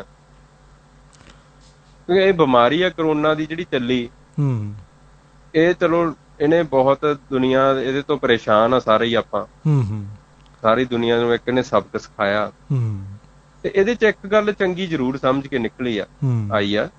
ਇੱਕ ਚੰਗੀ ਗੱਲ ਇਹ ਆਈ ਆ ਵੀ ਲੋਕਾਂ ਨੂੰ ਹੁਣ ਕੁਦਰਤ ਦੀ ਅਹਿਮੀਅਤ ਥੋੜਾ ਜਿਹਾ ਪਤਾ ਲੱਗ ਗਿਆ ਵੀ ਅਸੀਂ ਹਵਾ ਸਾਫ਼ ਆਪੇ ਹੀ ਹੋ ਗਈ ਹੈ, ਪਾਣੀ ਸਾਫ਼ ਆਪੇ ਹੀ ਹੋ ਗਿਆ, ਤੇ ਜੇ ਅਸੀਂ ਖਿਆਲ ਰੱਖ ਲੈਂਦੇ ਤਾਂ ਸਾਡਾ ਹਾਲ ਨਹੀਂ ਸੀ ਹੋਣਾ। ਦੂਸਰਾ ਇਹਨੇ ਇਹ ਸਿਖਾਇਆ ਵੀ ਹੁਣ ਗੱਲ ਹੋ ਰਹੀ ਆ ਆਪਣੀ ਰੋਗਾਂ ਨਾਲ ਲੜਨ ਦੀ ਸ਼ਕਤੀ ਦੀ, ਜਿਹਨੂੰ ਆਪਾਂ ਇਮਿਊਨਿਟੀ ਕਹਿ ਦਿੰਦੇ ਆਪਣੀ। ਤਾਂ ਉਹ ਹਰ ਰੋਗ ਵਾਸਤੇ ਹੀ ਸਭ ਤੋਂ ਵਧੀਆ ਆਪਣੀ ਇਮਿਊਨਿਟੀ ਹੁੰਦੀ ਹੈ ਜਿਹੜੀ ਰੋਗ ਨਾਲ ਲੜਦੀ ਹੈ। ਠੀਕ ਹੈ। ਤੇ ਉਵੇਂ ਇਹ ਹੁਣ ਕਰੋਨਾ ਦਾ ਤਾਂ ਕਿਉਂਕਿ ਜ਼ਿਆਦਾ ਹੀ ਇਹਨੇ ਪਕੜ ਲਿਆ ਦੁਨੀਆ ਨੂੰ, ਇਹ ਤਾਂ ਹੁਣ ਮਹਾਮਾਰੀ ਗਲੋਬਲ ਬਣ ਗਈ। ਤਾਂ ਇਹਦੇ ਚ ਤਾਂ ਇਹ ਹੁਣ ਵਾਰ-ਵਾਰ ਚੈਨਲਸ ਦੇ ਉੱਤੇ ਗੱਲ ਹੋ ਰਹੀ ਆ ਇਮਿਊਨਿਟੀ ਦੀ। ਹਾਂ, ਜਿਹੜੀ ਕੋਈ ਵੈਕਸੀਨ ਨਿਕਲੂਗੀ ਉਹਨੇ ਵੀ ਇਮਿਊਨਿਟੀ ਬਣਾਉਣੀ ਹੈ। ਬਿਲਕੁਲ ਸਰ, ਬਿਲਕੁਲ। ਹਾਂ, ਠੀਕ ਹੈ। ਹੁਣ ਇਮਿਊਨਿਟੀ ਕੀ ਆ? ਇਮਿਊਨਿਟੀ ਹੈ ਆਪਣੀ ਆਪਦੇ ਸਰੀਰ ਦੇ ਵਿੱਚ ਹੀ ਇਹਨੇ ਲੜਨਾ। ਇਹਨੇ ਕੋਈ ਬਾਹਰੋਂ ਦਵਾਈ ਦਾ ਅਸਰ ਤਾਂ ਬਾਅਦ ਚ ਹੋਣਾ, ਪਹਿਲਾਂ ਆਪਣਾ ਅੰਦਰਲਾ ਸਰੀਰ ਆ ਜਿਹੜਾ ਉਹਨੇ ਇਹਨੂੰ ਮਾਰਨਾ। ਜੇ ਆਪਾਂ ਨੂੰ ਹੋ ਵੀ ਜਾਂਦਾ ਤਾਂ ਬਿਲਕੁਲ ਕਰੋਨਾ ਨੂੰ ਤਾਂ ਉਹਨੇ ਖਤਮ ਕਰਨਾ। ਤਾਂ ਉਹ ਸਭ ਤੋਂ ਪਹਿਲਾਂ ਤਾਂ ਜਿਵੇਂ ਆਪਣੇ ਸਧਾਰਨ ਰਹਿਣੀ, ਸਧਾਰਨ ਖਾਣੀ, ਆਪਣੀ ਐਕਸਰਸਾਈਜ਼ ਹੋ ਗਈ ਸਰੀਰ ਦੀ। ਹੁਣ ਜੇ ਆਪਾਂ ਗੱਲ ਕਰੀਏ ਕੁਦਰਤ ਦੀ, ਜੇ ਆਪਾਂ ਸਾਫ਼ ਸੁਥਰੇ ਮਾਹੌਲ ਚ ਰਹਿੰਦੇ ਹਾਂ ਫਿਰ ਵੀ ਆਪਣਾ ਇਮਿਊਨ ਸਿਸਟਮ ਵਧੀਆ ਬਣਨਾ। ਸਾਫ਼ ਆਪਾਂ ਨੂੰ ਪਾਣੀ ਮਿਲ ਰਿਹਾ ਵਧੀਆ, ਉਹਨੇ ਵੀ ਆਪਣਾ ਇਮਿਊਨ ਸਿਸਟਮ ਚੰਗਾ ਕਰਨਾ। ਜੇ ਆਪਣੇ ਕੋਲੇ ਕੁਛ ਕੁ ਬੂਟੇ ਹੈਗੇ ਵਧੀਆ ਘਰੇ ਲੱਗੇ ਆਪਣੇ, ਆਪਾਂ ਨੂੰ ਆਕਸੀਜਨ ਵੀ ਦੇਣਗੇ, ਜੇ ਆਪਾਂ ਉਹਨਾਂ ਦੀ ਵਰਤੋਂ ਕਰਦੇ ਹਾਂ ਤਾਂ ਉਹਨੇ ਆਪਣੀ ਇਮਿਊਨਿਟੀ ਵਧਾਉਣੀ ਆ। ਜਿਵੇਂ ਹੁਣ 7 ਕਿਸਮ ਦੀ ਤਾਂ ਤੁਲਸੀ ਤੁਸੀਂ ਪੈਦਾ ਕਰੀ ਬੈਠੇ ਹੋ, ਔਰ ਤੁਲਸੀ ਹੈ ਜਿਹੜੀ ਉਹ ਇਮਿਊਨਿਟੀ ਵਾਸਤੇ ਬਹੁਤ ਵਧੀਆ ਪਲਾਂਟ ਹੈ। ਇਹ ਤਾਂ ਤੁਲਸੀ ਤਾਂ ਹੁਣ ਆਪਣੇ ਪਿੱਛੇ ਜੇ 10 ਵਾਰੀ ਤਾਂ ਆਪਾਂ ਇਹਦੇ ਲੰਗਰ ਹੀ ਲਾਤੇ ਜੀ ਤੁਲਸੀ ਦੇ। ਕਾਲੀ ਤੁਲਸੀ ਹੋ ਗਈ, ਲੈਮਨ ਤੁਲਸੀ ਹੋ ਗਈ, ਅਸ਼ਵਗੰਧਾ ਹੋ ਗਿਆ, ਕੜੀ ਪੱਤਾ ਹੋ ਗਿਆ, ਤਾਂ ਹੋਰ ਅੰਜੀਰ ਹੋ ਗਈ। ਇਹ ਜਿਹੜੇ ਪਲਾਂਟਸ ਜਿੰਨੇ ਵੀ ਇਹ 10 ਕਿਸਮਾਂ ਦੇ ਆਪਾਂ ਘਰੇ ਹੀ ਤਿਆਰ ਕਰ ਲਏ। ਛੋਟੇ ਬੱਚੇ, ਤੁਹਾਡੀ ਭਤੀਜੀ ਜਿਹੜੀ ਨਿੱਕੀ ਜੀ, ਉਹ ਵੀ ਵਿੱਚੇ ਉਹ ਯੋਗਦਾਨ ਪਾ ਰਹੀ ਹੈ। ਤੁਹਾਡੇ ਪਿਤਾ ਜੀ ਵੀ ਲੱਗੇ ਹੋਏ ਆ, ਤੁਸੀਂ ਵੀ ਹੋ। ਔਰ ਤੁਸੀਂ ਆ ਜਿੰਨਾ ਲਾਕਡਾਊਨ ਦਾ ਮਤਲਬ ਸਮਾਂ ਸੀਗਾ, ਇਹ ਤੁਸੀਂ ਸਗੋਂ ਘਰੇ ਇਹ ਪਲਾਂਟਸ ਨੂੰ ਬਣਾਉਣ ਲਈ ਉਹਦੀ ਵਰਤੋਂ ਕਰ ਲਈ। ਬਾਕੀ ਆਪਣੇ ਹੁਣ ਅਸੀਂ ਇੱਕ ਚੁਣਿਆ ਹੋਇਆ ਵੀ ਐਤਵਾਰ ਅਸੀਂ ਬੈਠ ਜਾਂਦੇ ਹਾਂ ਜੀ ਸਵੇਰੇ 6 ਵਜੇ, ਤੇ 4 ਘੰਟੇ ਬੂਟੇ ਤਿਆਰ ਕਰਨੇ ਉਹਦੇ ਚ। ਜਿਵੇਂ ਅੰਕਲ ਕੁਲਦੀਪ ਸਿੰਘ ਹੋ ਗਏ ਜੀ, ਜੀਆ ਹੋ ਗਿਆ ਮੁੰਡਾ, ਗੁਰਵਿੰਦਰ ਸਿੱਖਾਂ ਵਾਲਾ ਹੋ ਗਿਆ, ਸਚਿਨ ਹੋ ਗਿਆ, ਸ਼ੰਕਰ ਡਾਕਟਰ ਹੋ ਗਏ, ਪ੍ਰੇਮਪਾਲ ਜੀ ਹੋ ਗਏ। ਤਾਂ ਉਹ ਜਿੰਨੇ ਵੀ ਸਾਡੇ ਅਸੀਂ ਜਿੰਨੇ ਕੁ ਅਲਾਊਡ ਹੈ ਇਸ ਆਪਣੇ ਲਾਕਡਾਊਨ ਤੇ ਚੱਲਦੇ ਆ, ਸੋਸ਼ਲ ਡਿਸਟੈਂਸਿੰਗ ਵੀ ਆਪਾਂ ਜਿਹੜੇ ਵੀ ਆਪਾਂ ਨੂੰ ਹਦਾਇਤਾਂ ਮਿਲੀਆਂ, ਤਾਂ ਉਹਦੇ ਅਕੋਰਡਿੰਗ ਅਸੀਂ ਜਿੰਨੇ ਵੀ 5-7 ਜਾਣੇ ਆ ਆਪਦੀ ਪੂਰੀ ਸੇਫਟੀ ਦੇ ਨਾਲ, ਅਸੀਂ ਸਵੇਰੇ ਸਾਡਾ ਹੁੰਦਾ ਬਈ ਅਸੀਂ ਐਤਵਾਰ 1000 ਬੂਟਾ ਤਿਆਰ ਕਰ ਦਈਏ। ਬਹੁਤ ਅੱਛਾ। ਤੇ ਉਹ 1000 ਆਪਾਂ ਫਿਰ ਹੁਣ ਤਾਂ ਲਗਭਗ 7-8 ਜ਼ਿਲ੍ਹਿਆਂ ਤੋਂ ਜਿਹੜੇ ਵੀ ਕਿਤੇ ਲੋਕ ਲੰਘਦੇ ਟੱਪਦੇ, ਕਿਉਂਕਿ ਫਰੀਦਕੋਟ ਮੈਡੀਕਲ ਕਾਲਜ ਵੀ ਆ, ਆਉਂਦੇ ਰਹਿੰਦੇ ਲੋਕ। ਠੀਕ ਹੈ। ਉਹ ਹੁਣ ਆਪਾਂ ਸਰਕੂਲੇਟ ਕਰਤਾ ਸੋਸ਼ਲ ਮੀਡੀਆ ਤੇ, ਇਹਨੂੰ ਨਾਲ ਮੋਬਾਈਲ ਨੰਬਰ ਵੀ ਦੇਤੇ ਆਪਦੇ, ਬਈ ਜਿਹਨੂੰ ਬੂਟੇ ਚਾਹੀਦੇ ਲੈ ਜਾਓ। ਬਾਕੀ ਕੈਪਟਨ ਧਰਮ ਸਿੰਘ ਹੋਰੀ ਬੈਠੇ ਆ, ਉੱਥੇ ਵੀ ਤੁਸੀਂ ਰੱਖ ਦਿੰਦੇ ਹੋ। ਉੱਥੇ ਪੇਸ਼ੈਂਟਸ ਆਉਂਦੇ ਆ, ਮਰੀਜ਼ਾਂ ਨੂੰ ਸੰਭਾਲਣ ਵਾਲੇ ਵੀ ਆਉਂਦੇ ਆ, ਉਹ ਲੈ ਜਾਂਦੇ ਉੱਥੋਂ। ਠੀਕ ਹੈ। ਬਾਕੀ ਸਾਡੇ ਜਿਹੜੇ ਆਪਣਾ ਕੈਂਸਰ ਵਿਭਾਗ ਫਰੀਦਕੋਟ ਦਾ ਮੁਖੀ ਉਹਦੇ ਡਾਕਟਰ ਪ੍ਰਦੀਪ ਨਾਲ ਉਹਨਾਂ ਦੇ ਭਾਂਜੇ ਡਾਕਟਰ ਆਪਣੇ ਬਾਈ ਰਾਜੂ ਜੀ, ਉਹਨਾਂ ਨਾਲ ਵੀ ਅਸੀਂ ਉੱਥੇ ਵੀ 2-3 ਵਾਰੀ ਵੰਡ ਹਟੇ ਆ।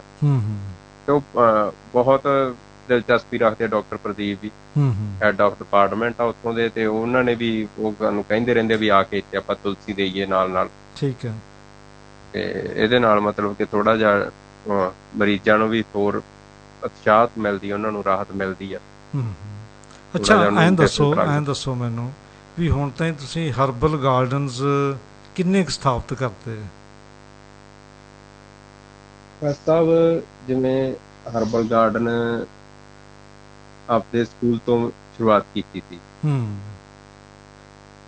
ਉਸ ਤੋਂ ਬਾਅਦ ਹੁਣ ਜੇ ਦੇਖਿਆ ਜਾਵੇ ਤਾਂ ਜਿਹੜਾ ਪਿਛਲਾ ਸਾਲ ਸੀ ਗੁਰੂ ਨਾਨਕ ਦੇਵ ਜੀ ਦਾ 550 ਸਾਲਾ ਪ੍ਰਕਾਸ਼ ਪੁਰਬ ਸੀ, ਤਾਂ ਉਦੋਂ ਆਪਾਂ ਜਿਹੜਾ ਇਹਦਾ ਮੁਹਿੰਮ ਦਾ ਸਾਰਾ ਜਿਹੜਾ ਗੁਰੂ ਨਾਨਕ ਹਰਬਲ ਗਾਰਡਨ ਦੇ ਨਾਮ ਤੇ ਇਹ ਮੁਹਿੰਮ ਚਲਾਈ ਸੀ। ਬਹੁਤ ਅੱਛਾ।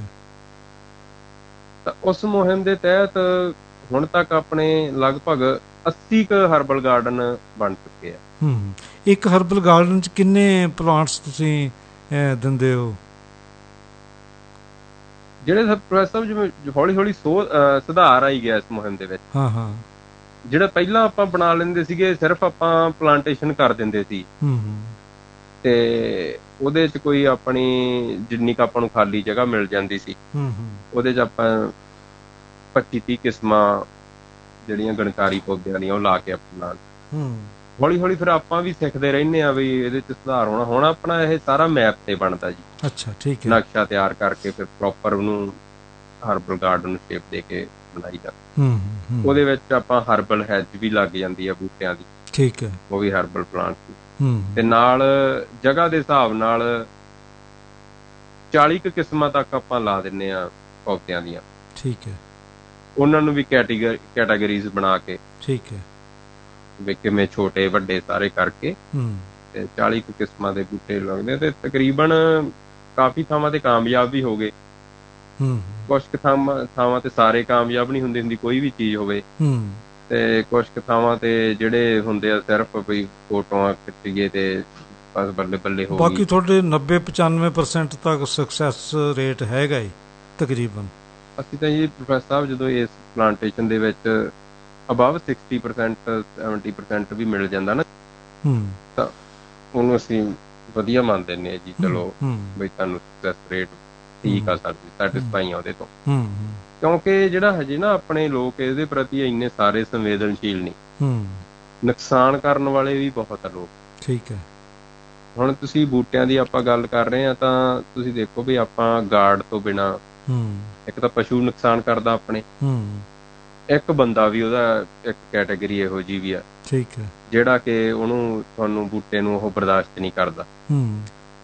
ਬਈ ਹਜੇ ਮਤਲਬ ਕਿ ਉਹਦੀ ਮਾਨਸਿਕਤਾ ਕਹਿ ਸਕਦੇ ਆਪਾਂ ਅਜੇ ਕੁਝ ਇਨਸਾਨ ਆ ਨਾ, ਉਹ ਵੀ ਅਜੇ ਪਸ਼ੂ ਬਿਰਤੀ ਦੇ ਵਿੱਚ ਹੀ ਤੁਰੇ ਫਿਰਦੇ ਆ, ਤੇ ਇਨਸਾਨੀਅਤ ਆਈ ਨਹੀਂ, ਉਹ ਵੈਸੇ ਤੁਰੇ ਫਿਰਦੇ ਵੈਸੇ ਹੀ ਪੱਟ ਜਾਂਦੇ। ਮੈਂ ਤਾਂ ਸਾਹਿਬ ਇਹ ਹੈਰਾਨ ਆ ਬਈ ਆਪਣੇ ਘਰਾਂ ਦੇ ਨੇੜੇ ਹੀ ਇੱਕ ਡੇਕ ਲੱਗੀ ਸੀ, ਬੜੀ ਸੋਹਣੀ ਹੋਈ ਵੀ ਉਹ, ਤੇ ਆਹ ਪਿੱਛੇ ਜੇ ਤੇਜ਼ਾਬ ਪਾਤਾ ਕਿਸੇ ਨੇ ਉਹਦੇ ਵਿੱਚ, ਕਮਾਲ ਹੋ ਗਈ।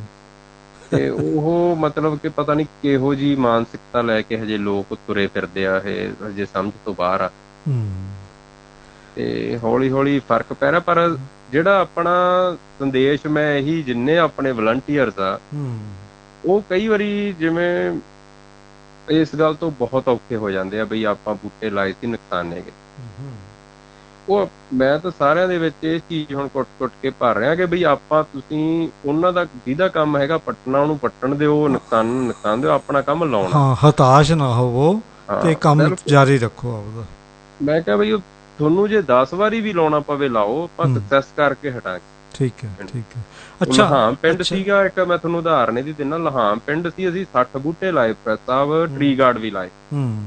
ਉਹ ਰਾਤੋਂ ਰਾਤ ਕਿਸੇ ਨੂੰ ਪਤਾ ਨਹੀਂ ਕੀ ਪਰੇਸ਼ਾਨੀ ਹੋਈ, ਬੜੇ ਸੋਹਣੇ ਮਤਲਬ ਕਿ ਅਸੀਂ ਇਹਨੂੰ ਸਹੀ ਢੰਗ ਤਰੀਕੇ ਨਾਲ ਲਾਏ ਸੀ ਵੀ ਕੋਈ ਫਸਲ ਦਾ ਨੁਕਸਾਨ ਨਹੀਂ ਹੁੰਦਾ, ਕਿਉਂਕਿ ਕੋਈ ਅਸੀਂ ਤਾਰਾਂ ਵੀ ਦੇਖਣੀਆਂ ਹੁੰਦੀਆਂ ਬਿਜਲੀ ਦੀਆਂ। ਬੂਟਿਆਂ ਦੀ ਚੋਣ ਵੇਲੇ ਵੀ ਨਾ ਆਪਾਂ ਨੂੰ ਥੋੜਾ ਜਿਹਾ ਵਿਗਿਆਨਕ ਹੋਣਾ ਪੈਂਦਾ। ਆਪਾਂ ਮਤਲਬ ਕਿ ਸੜਕ ਕਿਨਾਰਿਆਂ ਦੇ ਉੱਤੇ ਸੜਕ ਦੀਆਂ ਤਾਰਾਂ ਵੀ ਦੇਖਣੀਆਂ ਪੈਂਦੀਆਂ, ਖੇਤ ਦੀ ਦੂਰੀ ਵੀ ਦੇਖਣੀ ਪੈਂਦੀ ਆ। ਤੇ ਉਹ ਅਸੀਂ ਤਾਂ ਬਹੁਤ ਇਸ ਚੀਜ਼ ਦਾ ਖਿਆਲ ਰੱਖ ਕੇ ਉਹਦੇ ਲਾਏ, ਪਤਾ ਨੀ ਕੀ ਹੋਇਆ, ਟਰੀ ਗਾਰਡ ਕੱਢ ਕੇ ਮਾਰੇ ਬਾਹਰ ਤੇ ਜੜ੍ਹਾਂ ਕੋਲੋਂ ਦਾਤੀਆਂ ਫੇਰਤੀਆਂ ਸਾਰਿਆਂ। ਤੇ ਉਹ ਫਿਰ ਸਾਰੇ ਇੱਕ ਵਾਰੀ ਤੁਹਾਨੂੰ ਪਤਾ ਮੁੰਡਿਆਂ ਦਾ ਵੀ, ਸੁਸਾਇਟੀ ਵਾਲਿਆਂ ਦਾ ਵੀ ਗਰਮ ਖੂਨ, ਕੋਈ ਅਸੀਂ ਬੰਦੇ ਨਹੀਂ ਛੱਡਣੇ। ਮੈਂ ਫਿਰ ਜਾ ਕੇ ਉਹਨਾਂ ਨੂੰ ਕਿਵੇਂ ਨਾ ਕਿਵੇਂ ਠੰਡੇ ਕਰਕੇ ਸਮਝਾਇਆ, ਤੇ ਮੁੰਡੇ ਸਿਆਣੇ ਆ ਸਾਰੇ। ਫਿਰ ਫੈਸਲਾ ਉੱਥੇ ਹੋਇਆ ਵੀ ਅਸੀਂ ਹੁਣ ਦੁੱਗਣੇ ਲਾਉਣੇ। ਠੀਕ ਹੈ, ਠੀਕ ਹੈ, ਠੀਕ। ਅੱਜ ਉਹ ਪਿੰਡ ਦੀ ਜਿਹੜੇ ਹੁਣ ਬੂਟੇ ਆ ਉਹ 10-10 ਫੁੱਟ ਦੇ ਹੋ ਗਏ, ਉਸੇ ਪਿੰਡ ਦੇ, ਉਸੇ ਥਾਂ ਦੀ। ਵਾਹ ਜੀ ਵਾਹ, ਬਹੁਤ ਅੱਛੇ। ਅੱਛਾ, ਇੱਕ ਗੁਰਪ੍ਰੀਤ ਜੀ ਮੇਰੇ ਮਨ 'ਚ ਆਉਂਦੀ ਹੈ ਵੀ ਅਸੀਂ ਆਮ ਤੌਰ 'ਤੇ ਲੋਕ ਔਰਨਾਮੈਂਟਲ ਟਰੀਜ਼ ਲਾਉਂਦੇ ਹੈ, ਅਤੇ ਤੁਸੀਂ ਜਿਹੜੇ ਵਿਰਾਸਤੀ ਦਰੱਖਤ ਲਾਉਂਦੇ ਹੋ, ਇਹ ਔਰਨਾਮੈਂਟਲ ਟਰੀਜ਼ ਹੈ ਜਿਹੜੇ ਅਤੇ ਵਿਰਾਸਤੀ ਹੈ, ਇਹਨਾਂ 'ਚ ਕੀ ਬੈਨੀਫਿਟਸ ਹੈ? ਔਰਨਾਮੈਂਟਲ ਹੈ ਜਿਹੜੇ ਉਹ ਕੀ ਲਾਭ ਪਹੁੰਚਾ ਸਕਦੇ ਆ ਅਤੇ ਵਿਰਾਸਤੀ ਕੀ ਕਰ ਸਕਦੇ? ਇਹਦੇ ਬਾਰੇ ਤੁਸੀਂ ਸਰੋਤਿਆਂ ਨੂੰ ਜ਼ਰੂਰ ਦੱਸੋ। ਅਸੀਂ ਕਈ ਵਾਰੀ ਚਾਹੁੰਦੇ ਹੁੰਦੇ ਹਾਂ ਵੀ ਥੋੜ੍ਹੇ ਜਿਹੇ ਫੁੱਲ ਹੋ ਜਾਣ, ਐ ਹੋ ਜਾਣ, ਅਤੇ ਅਸੀਂ ਸ਼ਾਰਟ ਲਿਵਡ ਰੁੱਖ ਲਾਉਂਦੇ ਹਾਂ। ਚਾਹੀਦਾ ਹੈ ਵੀ ਲੌਂਗ ਲਾਈਫ ਵਾਲੇ ਰਹਿ ਜਾਣ, ਉਹ ਪੀੜ੍ਹੀਆਂ ਤਾਈਂ ਸਾਡੇ ਕੰਮ ਦਿੰਦੇ ਜਾਣ। ਇਹਦੇ ਬਾਰੇ ਕੀ ਕਹਿਣਾ ਚਾਹੋਗੇ ਤੁਸੀਂ? ਔਰਨਾਮੈਂਟਲ ਵਰਸਸ ਵਿਰਾਸਤੀ ਦਰੱਖਤ ਹੈ ਜਿਹੜੇ। ਸਭ ਇੱਕ ਬੜਾ ਹੀ ਸੋਹਣਾ ਜਿਹੜਾ ਸ਼ਬਦ ਇਹਦੇ ਵਿੱਚ ਯਾਰ ਨਿਕਲ ਕੇ ਸਾਹਮਣੇ ਆਇਆ, ਜਦੋਂ ਪਿਛਲੇ ਦਿਨਾਂ ਦੌਰਾਨ ਇਹ ਆਪਣੀ ਸੁਸਾਇਟੀ ਦਾ ਇਜਾਦ ਕੀਤਾ ਸੀ, ਵਿਰਾਸਤੀ ਦਰੱਖਤ। ਇੱਕ ਵੱਡੀ ਗੱਲ ਆ ਵੀ ਦਰੱਖਤ ਵੀ ਵਿਰਾਸਤੀ ਆ, ਆਪਣੀ ਵਿਰਾਸਤ ਆ। ਬਿਲਕੁਲ। ਤੇ ਜੇ ਵਿਰਾਸਤੀ ਦਰੱਖਤ ਦਾ ਦਰਜਾ ਤਾਂ ਉਹੀ ਦਰੱਖਤ ਲੈਂਦਾ ਵੀ ਜਿਹੜਾ ਉਸ ਮਿੱਟੀ ਦੇ ਨਾਲ ਜੁੜਿਆ ਹੋਇਆ, ਉਸ ਪੌਣ ਪਾਣੀ ਦੇ ਨਾਲ, ਉਸ ਜਲਵਾਯੂ ਦੇ ਨਾਲ। ਬਿਲਕੁਲ। ਤਾਂ ਉਹ ਵਿਰਾਸਤੀ ਦਰੱਖਤ ਉਹ ਦਰੱਖਤ ਉਹ ਜਿਹੜਾ ਵੀ ਤੁਹਾਡੀ ਸੇਵਾ ਕਰਨੀ ਉਹਨੇ, ਉਸ ਸਾਰੀ ਧਰਤੀ ਦੀ ਸੇਵਾ ਕਰਨੀ, ਉਸ ਇਲਾਕੇ ਉਹਨੇ ਤਾਂ ਬਸ ਤੁਹਾਡੇ ਤੋਂ ਸਾਲ 2 ਸਾਲ ਪਹਿਲਾਂ ਆਪਦੇ ਜਨਮ ਤੋਂ 2 ਸਾਲ ਸੇਵਾ ਭਾਲਣੀ ਆ। ਠੀਕ ਹੈ। ਫਿਰ ਉਹਨੇ ਤੁਹਾਨੂੰ ਸੈਂਕੜੇ ਸਾਲ ਸੇਵਾ ਦੇਣੀ। ਬਿਲਕੁਲ। ਫਿਰ ਚਾਹੇ ਤੁਸੀਂ ਉਹਨੂੰ ਹੱਥ ਜੋੜ ਲਓ, ਪੂਜਾ ਕਰ ਲਓ, ਵੱਢ ਲਓ, ਟੁੱਕ ਲਓ, ਉਹਨੇ ਨਹੀਂ ਕਦੀ ਗਿਲਾ ਸ਼ਿਕਵਾ ਕਰ। ਬਿਲਕੁਲ। ਉਹਨੇ ਤਾਂ ਸਦਾ ਹੀ ਆਪਣੀ ਸੇਵਾ ਦੇ ਵਿੱਚ ਹਾਜ਼ਰ ਰਹਿਣਾ। ਉਵੇਂ ਮਤਲਬ ਕਿ ਆਪਣੇ ਜਿਹੜੇ ਵਿਰਾਸਤੀ ਦਰੱਖਤ ਹੋ ਗਏ, ਨਿੰਮ, ਬੋਹੜ, ਪਿੱਪਲ, ਪਿਲਕਣਾ, ਤੂਤ, ਜੰਡ, ਕਰੀਰ, ਕਿੱਕਰਾਂ, ਬੇਰੀਆਂ, ਇਹ ਸਾਰੇ ਬੇਰੀਆਂ। ਕਿਆ ਬਾਤ! ਬੇਰੀ ਦਰੱਖਤ ਤਾਂ ਦੇਖੋ ਜੀ ਏਡੀ ਕੁ ਵਿਰਾਸਤੀ ਦਰੱਖਤ ਆ ਵੀ ਫਲਾਂ ਦੇ ਨਾਲ ਨਾਲ ਇਹਨੇ ਪੰਛੀਆਂ ਨੂੰ ਵੀ ਬਸੇਰਾ ਆਇਆ, ਅਤਿਅੰਤ ਬਸੇਰਾ ਦੇਣਾ ਜੀ। ਕਿਉਂਕਿ ਜਿਹੜਾ ਨਿੱਕਾ ਪੰਛੀ ਆ ਉਹਨੇ ਕੰਡੇਦਾਰ ਬਨਸਪਤੀ ਨੂੰ ਜ਼ਿਆਦਾ ਪਸੰਦ ਕਰਨਾ, ਕੰਡੇਦਾਰ ਰੁੱਖਾਂ, ਕਿਉਂਕਿ ਉਹਨੇ ਬਚਣਾ ਸ਼ਿਕਾਰੀ ਪੰਛੀ ਤੋਂ ਹੋ ਗਿਆ। ਇਸ ਕਰਕੇ ਬੇਰੀ ਬਹੁਤ ਪਸੰਦੀਦਾ ਦਰੱਖਤ ਆ ਪੰਛੀਆਂ ਦਾ, ਕੰਡੇਦਾਰ ਬਾਕੀ ਦਰੱਖਤਾਂ ਦੇ ਨਾਲ ਨਾਲ। ਠੀਕ ਹੈ। ਤੇ ਜਿਹੜੇ ਤੁਸੀਂ ਗੱਲ ਕੀਤੀ ਆ ਓਰਨਾਮੈਂਟਲ ਪਲਾਂਟਸ ਦੀ, ਉਹ ਆਪਾਂ ਜਿਵੇਂ ਸ਼ੌਂਕ ਦੇ ਤੌਰ ਤੇ ਤਾਂ ਘਰਾਂ ਦੇ ਵਿੱਚ ਥੋੜੇ ਬਹੁਤੇ ਆਪਾਂ ਲਾ ਲਈਏ, ਪਰ ਜਿਵੇਂ ਹੁਣ ਸੜਕਾਂ ਦੇ ਕਿਨਾਰੇ ਵੀ ਓਰਨਾਮੈਂਟਲ ਹੋ ਗਏ, ਆਪਾਂ ਗਾਰਡਨ ਓਰਨਾਮੈਂਟਲ ਤੇ ਭਰ ਲਏ। ਮਤਲਬ ਵਿਰਾਸਤੀ ਰੁੱਖਾਂ ਦਾ ਬਦਲ ਨਹੀਂ ਲੈ ਸਕਦੇ। ਆਪਾਂ ਮਾੜਾ ਵੀ ਨਹੀਂ ਕਹਿ ਸਕਦੇ ਇਹਨਾਂ ਨੂੰ, ਪਰ ਬਦਲ ਵੀ ਨਹੀਂ ਲੈ ਸਕਦੇ ਉਹਨਾਂ ਦਾ, ਕਿਉਂਕਿ ਇਹਨਾਂ ਨੇ ਆਪਣੇ ਤੋਂ ਸੇਵਾ ਕਰਵਾਉਣੀ। ਜਿੱਦਾਂ ਸੇਵਾ ਨਾ ਹੋਈ ਇਹ ਮੁਰਝਾ ਜਾਣਗੇ। ਸੇਵਾ ਨਾ ਹੋਈ ਇਹਨਾਂ ਨੇ ਮੁਰਝਾ ਜਾਣਾ, ਜਾਂ ਥੋੜੀ ਬਹੁਤੀ ਇਹਨਾਂ ਨੇ ਆਪਾਂ ਧੱਕਾ ਵੀ ਨਹੀਂ ਇਹ ਸਹਿ ਸਕਣਾ। ਇਸ ਕਰਕੇ ਬਈ ਇਹ ਬਾਕੀ ਜਿਹੜੇ ਆਪਣੇ ਬਾਇਓਡਾਇਵਰਸਿਟੀ, ਜੈਵ ਵਿਭਿੰਨਤਾ, ਉਹਦੇ ਚ ਵੀ ਇਹਨਾਂ ਦਾ ਕੋਈ ਬਾਹਲਾ ਮਹੱਤਵਪੂਰਨ ਰੋਲ ਨਹੀਂ ਅਦਾ ਕਰਨਾ। ਬਿਲਕੁਲ ਵੀ ਨਹੀਂ ਨਕਾਰਨੇ, ਤੇ ਪਰ ਇਹਨੂੰ ਵਿਰਾਸਤੀ ਰੁੱਖਾਂ ਦੀ ਆਪਾਂ ਜਗ੍ਹਾ ਨਹੀਂ ਇਹ ਲੈ ਸਕਦੇ ਉਹਦੇ, ਇਹਨਾਂ ਬੂਟਿਆਂ ਦੀ। ਇਸ ਕਰਕੇ ਤਰਜੀਹ ਆਪਾਂ ਨੂੰ ਜਿਹੜੀ ਦੇਣੀ ਆ, ਜੇ ਆਪਾਂ ਇਨਫ ਲਾ ਲਏ ਵਿਰਾਸਤੀ ਬੂਟੇ, ਉਸ ਤੋਂ ਬਾਅਦ ਇਹਦੇ ਆਪਾਂ ਝਾਅ ਕਰ ਸਕਦੇ ਹਾਂ ਵੀ ਚਲੋ ਯਾਰ ਹੁਣ ਇਹ ਵੀ ਲਾ ਲਈਏ ਆਪਾਂ, ਥੋੜੇ ਸੋਹਣੇ ਲੱਗਣਗੇ, ਡੈਕੋਰੇਸ਼ਨ ਕਰਨ ਵਾਸਤੇ। ਬਿਲਕੁਲ। ਜਦੋਂ ਵੱਡਾ ਦਰਖਤ ਲਾ ਦਿਓ, ਉਹਨਾਂ ਦੇ ਨਾਲ ਨਾਲ ਤੁਸੀਂ ਮਾੜੇ ਮੋਟੇ ਇਹ ਵੀ ਲਾ ਦਿਓ, ਪਰ ਆਪਾਂ ਜੇ ਪ੍ਰਾਇਓਰਟੀ ਇਹਨੂੰ ਦੇ ਦਈਏ ਤੇ ਉਹਨਾਂ ਨੂੰ ਆਪਾਂ ਜਮਾਂ ਹੀ ਨਕਾਰੀ ਜਾਈਏ ਵੀ ਨਹੀਂ ਯਾਰ ਆਹ ਤਾਂ ਨਿੰਮ ਹੀ, ਜਿਵੇਂ ਕਹਿ ਦਿੰਦੇ ਕੋਈ ਗਰੇ ਤਾਂ ਨਿੰਮਾ ਹੀ ਲਾ ਜਾਂਦੇ। ਹੁਣ ਆਪਣਾ ਜਿਹੜਾ ਰਾਜ ਰੁੱਖ ਟਾਹਲੀ ਆ, ਕਿਆ ਖੂਬਸੂਰਤ ਦਰਖਤ ਆ ਜੀ। ਪੱਕਾ ਮਜ਼ਬੂਤ ਦਰਖਤ, ਬਿਲਕੁਲ। ਉਹ ਹੁਣ ਜਿਵੇਂ ਟਾਹਲੀ ਆਪਾਂ ਲਾ ਦਈਏ ਤਾਂ ਅਗਲਾ ਕੋਈ ਅਰੇ ਕੀ ਤੁਸੀਂ ਟਾਹਲੀਆਂ ਲਾਈ ਜਾਂਦੇ। ਉਹ ਮਤਲਬ ਕਿ ਭਲੇ ਮਾਨਸੋ ਵੀ ਕਿਸੇ ਦਰਖਤ ਨੂੰ ਰਾਜ ਦਰਖਤ ਬਣਦੇ, ਵੀ ਉਹਦੀ ਕੀ ਵਿਸ਼ੇਸ਼ਤਾ, ਉਹਨੂੰ ਰਾਜ ਦਰਖਤ ਦਾ ਦਰਜਾ ਮਿਲਿਆ ਕਿਸੇ ਗੱਲ ਤੇ ਮਿਲਿਆ, ਵੀ ਉਹਦੀ ਕੀ ਵਿਸ਼ੇਸ਼ਤਾ ਹੋਊਗੀ। ਇਹ ਤਾਂ ਮਤਲਬ ਕਿ ਇੱਕ ਜਿਵੇਂ ਬੋਰਡ ਵਰਗੇ ਦਰਖਤ ਹੈ ਤਾਂ ਆਪਦੇ ਆਪ ਚ ਇੱਕ ਬਸਤੀ ਕ੍ਰੀਏਟ ਕਰ ਲੈਂਦੇ ਆਪਦੀ। ਬਿਲਕੁਲ ਬਿਲਕੁਲ। ਇਸ ਕਰਕੇ ਬਈ ਆਪਣਾ ਜਿਹੜਾ ਵਿਰਾਸਤੀ ਦਰਖਤਾਂ ਨੂੰ ਜਿਹੜੀ ਵੱਧ ਤੋਂ ਵੱਧ ਆਪਾਂ ਨੂੰ ਅੱਗੇ ਲੈ ਕੇ ਆਉਣਾ ਚਾਹੀਦਾ, ਇਹਨਾਂ ਦਾ ਸ਼ੌਂਕ ਆਪਾਂ ਨੂੰ ਪੈਦਾ ਕਰਨਾ ਚਾਹੀਦਾ ਵੀ ਅਸੀਂ ਲਾਈਏ। ਹਾਂਜੀ, ਇੱਕ ਜਿਹੜੇ ਨੈਸ਼ਨਲ ਹਾਈਵੇਜ਼ ਨਿਕਲੀਆਂ, ਇਹਨਾਂ ਨੇ ਦਰਖਤਾਂ ਦੀ ਬਹੁਤ ਵੱਡੀ ਗਿਣਤੀ 'ਚ ਕਟਾਈ ਹੋਈ ਹੈ। ਤਕਰੀਬਨ ਦਰਖਤਾਂ ਦੀ ਤਬਾਹੀ ਮਚਾਤੀ ਉਹਨਾਂ ਨੇ। ਉਹਦੇ ਲਈ ਤੁਹਾਡੀ ਜਿਹੜੀ ਸੁਸਾਇਟੀ ਹੈ ਉਹਨੇ ਉਹਦੀ ਭਰਪਾਈ ਲਈ ਵੀ ਮੈਂ ਸੁਣਿਆ ਵੀ ਕਾਫੀ ਐਫਰਟਸ ਕੀਤੀਆਂ। ਉਹਦੇ ਲਈ ਕੀ ਕੁਛ ਤੁਸੀਂ ਹੁਣ ਤੱਕ ਕਰ ਸਕੇ ਹੋ? ਸਾਹਿਬ ਜਿਹੜਾ ਨੈਸ਼ਨਲ ਹਾਈਵੇ ਬਣੇ ਆ, ਇਹਦੇ ਵਿੱਚ ਵੀ ਕੁਛ ਨਾ ਜਿਵੇਂ ਇਹਦੇ ਚ ਬਚਾਅ ਬਹੁਤ ਜ਼ਿਆਦਾ ਹੋ ਸਕਦਾ ਸੀ ਦਰਖਤਾਂ ਦਾ। ਖਾਸ ਕਰਕੇ ਇਹ ਦੋਵੇਂ ਪਾਸਿਆਂ ਦੇ ਦਰਖਤ ਕੱਟੇ ਗਏ। ਠੀਕ ਹੈ। ਜਦੋਂ ਇਹਨਾਂ ਨੇ ਜਗ੍ਹਾ ਅਕਵਾਇਰ ਕੀਤੀ ਸੀ ਤਾਂ ਇੱਕ ਪਾਸਾ ਬਚਾ ਸਕਦੇ ਸੀ। ਜੇ ਪਲੈਨਿੰਗ ਹੁੰਦੀ, ਇੱਕ ਪਾਸਾ ਹੀ ਅਕਵਾਇਰ ਵੱਧ ਕਰ ਲੈਂਦੇ, ਦੋਵਾਂ ਪਾਸਾ ਅਕਵਾਇਰ ਕਰਨ ਨਾਲੋਂ। ਠੀਕ ਹੈ। ਤਾਂ ਇੱਕ ਪਾਸਾ ਤਾਂ ਸਿੱਧਾ ਹੀ ਬਚ ਜਾਣਾ ਸੀ। ਪਰ ਫਿਰ ਇਹਦੇ ਚ ਕਈ ਕੁਛ ਚੀਜ਼ਾਂ ਆ ਜਾਂਦੀਆਂ, ਜਿਵੇਂ ਇਹਨਾਂ ਨੇ ਇਹ ਸਲਾਹਾਂ ਤੇ ਨਹੀਂ ਜਾਣਾ ਹੁੰਦਾ ਗਾ, ਕਿਉਂਕਿ ਲੱਕੜ ਵੀ ਦੀਂਦੀ ਹੁੰਦੀ ਆ, ਉਹ ਚ ਪੈਸਾ ਵੀ ਦਿਖਦਾ ਹੁੰਦਾ ਇਹਨਾਂ ਨੂੰ। ਤੇ 30-40 ਸਾਲ 50 ਸਾਲ ਪੁਰਾਣੇ ਦਰਖਤ ਤੋਂ ਵੱਢੇ ਗਏ। ਬੜਾ ਦੁੱਖ ਹੋਇਆ। ਬੜਾ ਦੁੱਖ ਹੋਇਆ। ਤੇ ਜਦੋਂ ਨੈਸ਼ਨਲ ਹਾਈਵੇ ਦੇ ਦਰਖਤ ਵੱਢੇ ਗਏ ਤਾਂ ਇੱਕਦਮ ਹੀ ਜਿਹੜੇ ਆਲਣੇ ਵੀ ਐ ਭਰੇ ਮਾਰੋ ਮਾਰ ਸ਼ੁਰੂ ਹੋਈ ਇਹਨਾਂ ਆਲਣਿਆਂ ਦੀ ਵੀ, ਜਿਹੜੇ ਆਪਾਂ ਲਾਏ। ਮੈਂ ਨੋਟ ਕੀਤੀ ਆ, ਖਾਸ ਕਰਕੇ ਪਿੰਡ ਕੋਟ ਕਰੋੜਪੁਰ। ਇਸ ਹਾਈਵੇ ਦੇ ਨਾਲ ਨਾਲ ਜਿਹੜੇ ਪਿੰਡ ਹੈ। ਠੀਕ ਹੈ। ਹਾਈਵੇ ਦੇ ਨਾਲ ਨਾਲ ਵੀ ਮੈਨੂੰ ਫਿਰ ਭਾਈ ਵੀ ਇਹ ਵੀ ਆਲਣਿਆਂ ਦੇ ਵਾਸਤੇ ਵੀ ਮਾਰੋ ਮਾਰੀ ਸ਼ੁਰੂ ਹੋ ਗਈ ਹੁਣ ਤਾਂ। ਉਹ ਫਿਰ ਕਾਰਨ ਕੀ ਸੀ? ਜਿਹੜੀਆਂ ਪੁਰਾਣੇ ਰੁੱਖਾਂ ਦੀਆਂ ਖੁੱਡਾਂ ਦੇ ਵਿੱਚ ਰਹਿੰਦੇ ਸੀ ਬਰਡਸ, ਉਹਨਾਂ ਨੂੰ ਫਿਰ ਇਹਨਾਂ ਨੇ ਟਿੱਬੇ ਬਹੁਤ ਕਰਾਏ ਇਸ ਕੰਮ ਵਾਸਤੇ। ਹੁਣ ਆਲਣਿਆਂ ਦੀ ਲੋੜ ਵੀ ਇਸੇ ਕਰਕੇ ਪੈ ਰਹੀ ਹੈ ਨਾ ਜੀ, ਕਿਉਂਕਿ ਆਪਣੀ ਜਿਹੜੀ ਧਰਾਤਲ ਦਾ ਰੂਪ ਬਦਲਤਾ। ਜਿਹੜੀ ਆਪਣੀ ਕੁਦਰਤੀ ਧਰਾਤਲ ਸੀ, ਆਪਣੇ ਟਿੱਬੇ ਸੀ ਜਾਂ ਆਪਣੇ ਵਿਰਾਸਤੀ ਦਰਖਤ ਸੀ, ਉਹ ਖਤਮ ਦੇ ਹੋਣ ਨਾਲ, ਟਿੱਬੇ ਖਤਮ ਹੋਣ ਦੇ ਨਾਲ, ਘਰਾਂ ਦੀ ਬਣਤਰ ਬਦਲਣ ਦੇ ਨਾਲ ਕੱਚੀਆਂ ਛੱਤਾਂ ਸੀ, ਆਪਣੀਆਂ ਸਿਰਕੀ ਵਾਲੀਆਂ ਛੱਤਾਂ ਸੀ, ਘਰਾਂ 'ਚ ਰੋਸ਼ਨਦਾਨ ਕਲਚਰ ਖਤਮ ਹੋ ਗਿਆ ਹੁਣ ਜੀ। ਤਾਂ ਉਹਨਾਂ ਚੀਜ਼ਾਂ ਦੇ ਨਾਲ ਹੁਣ ਆਪਣੇ ਫਿਰ ਹੁਣ ਲੋੜ ਪੈ ਰਹੀ ਹੈ ਇਹ ਆਲਣਿਆਂ ਦੀ ਵੀ। ਤੇ ਜਦੋਂ ਹਾਈਵੇ ਦੇ ਉੱਤੋਂ ਸਾਹਿਬ ਇੰਨਾ ਇਹ ਹੋ ਗਿਆ ਨੁਕਸਾਨ, ਤੇ ਫਿਰ ਹੁਣ ਮਤਲਬ ਕਿ ਜਿਹੜਾ ਦਰਖਤ ਹਾਈਵੇ ਤੇ ਵੀ ਲੱਗ ਰਿਹਾ ਦੇਖਿਆ, ਤੇ ਉਹ ਜ਼ਿਆਦਾ ਉਹਦੇ ਚ ਵੀ ਵਿਭਿੰਨਤਾ ਨਹੀਂ ਨਜ਼ਰ ਆ ਰਹੀ।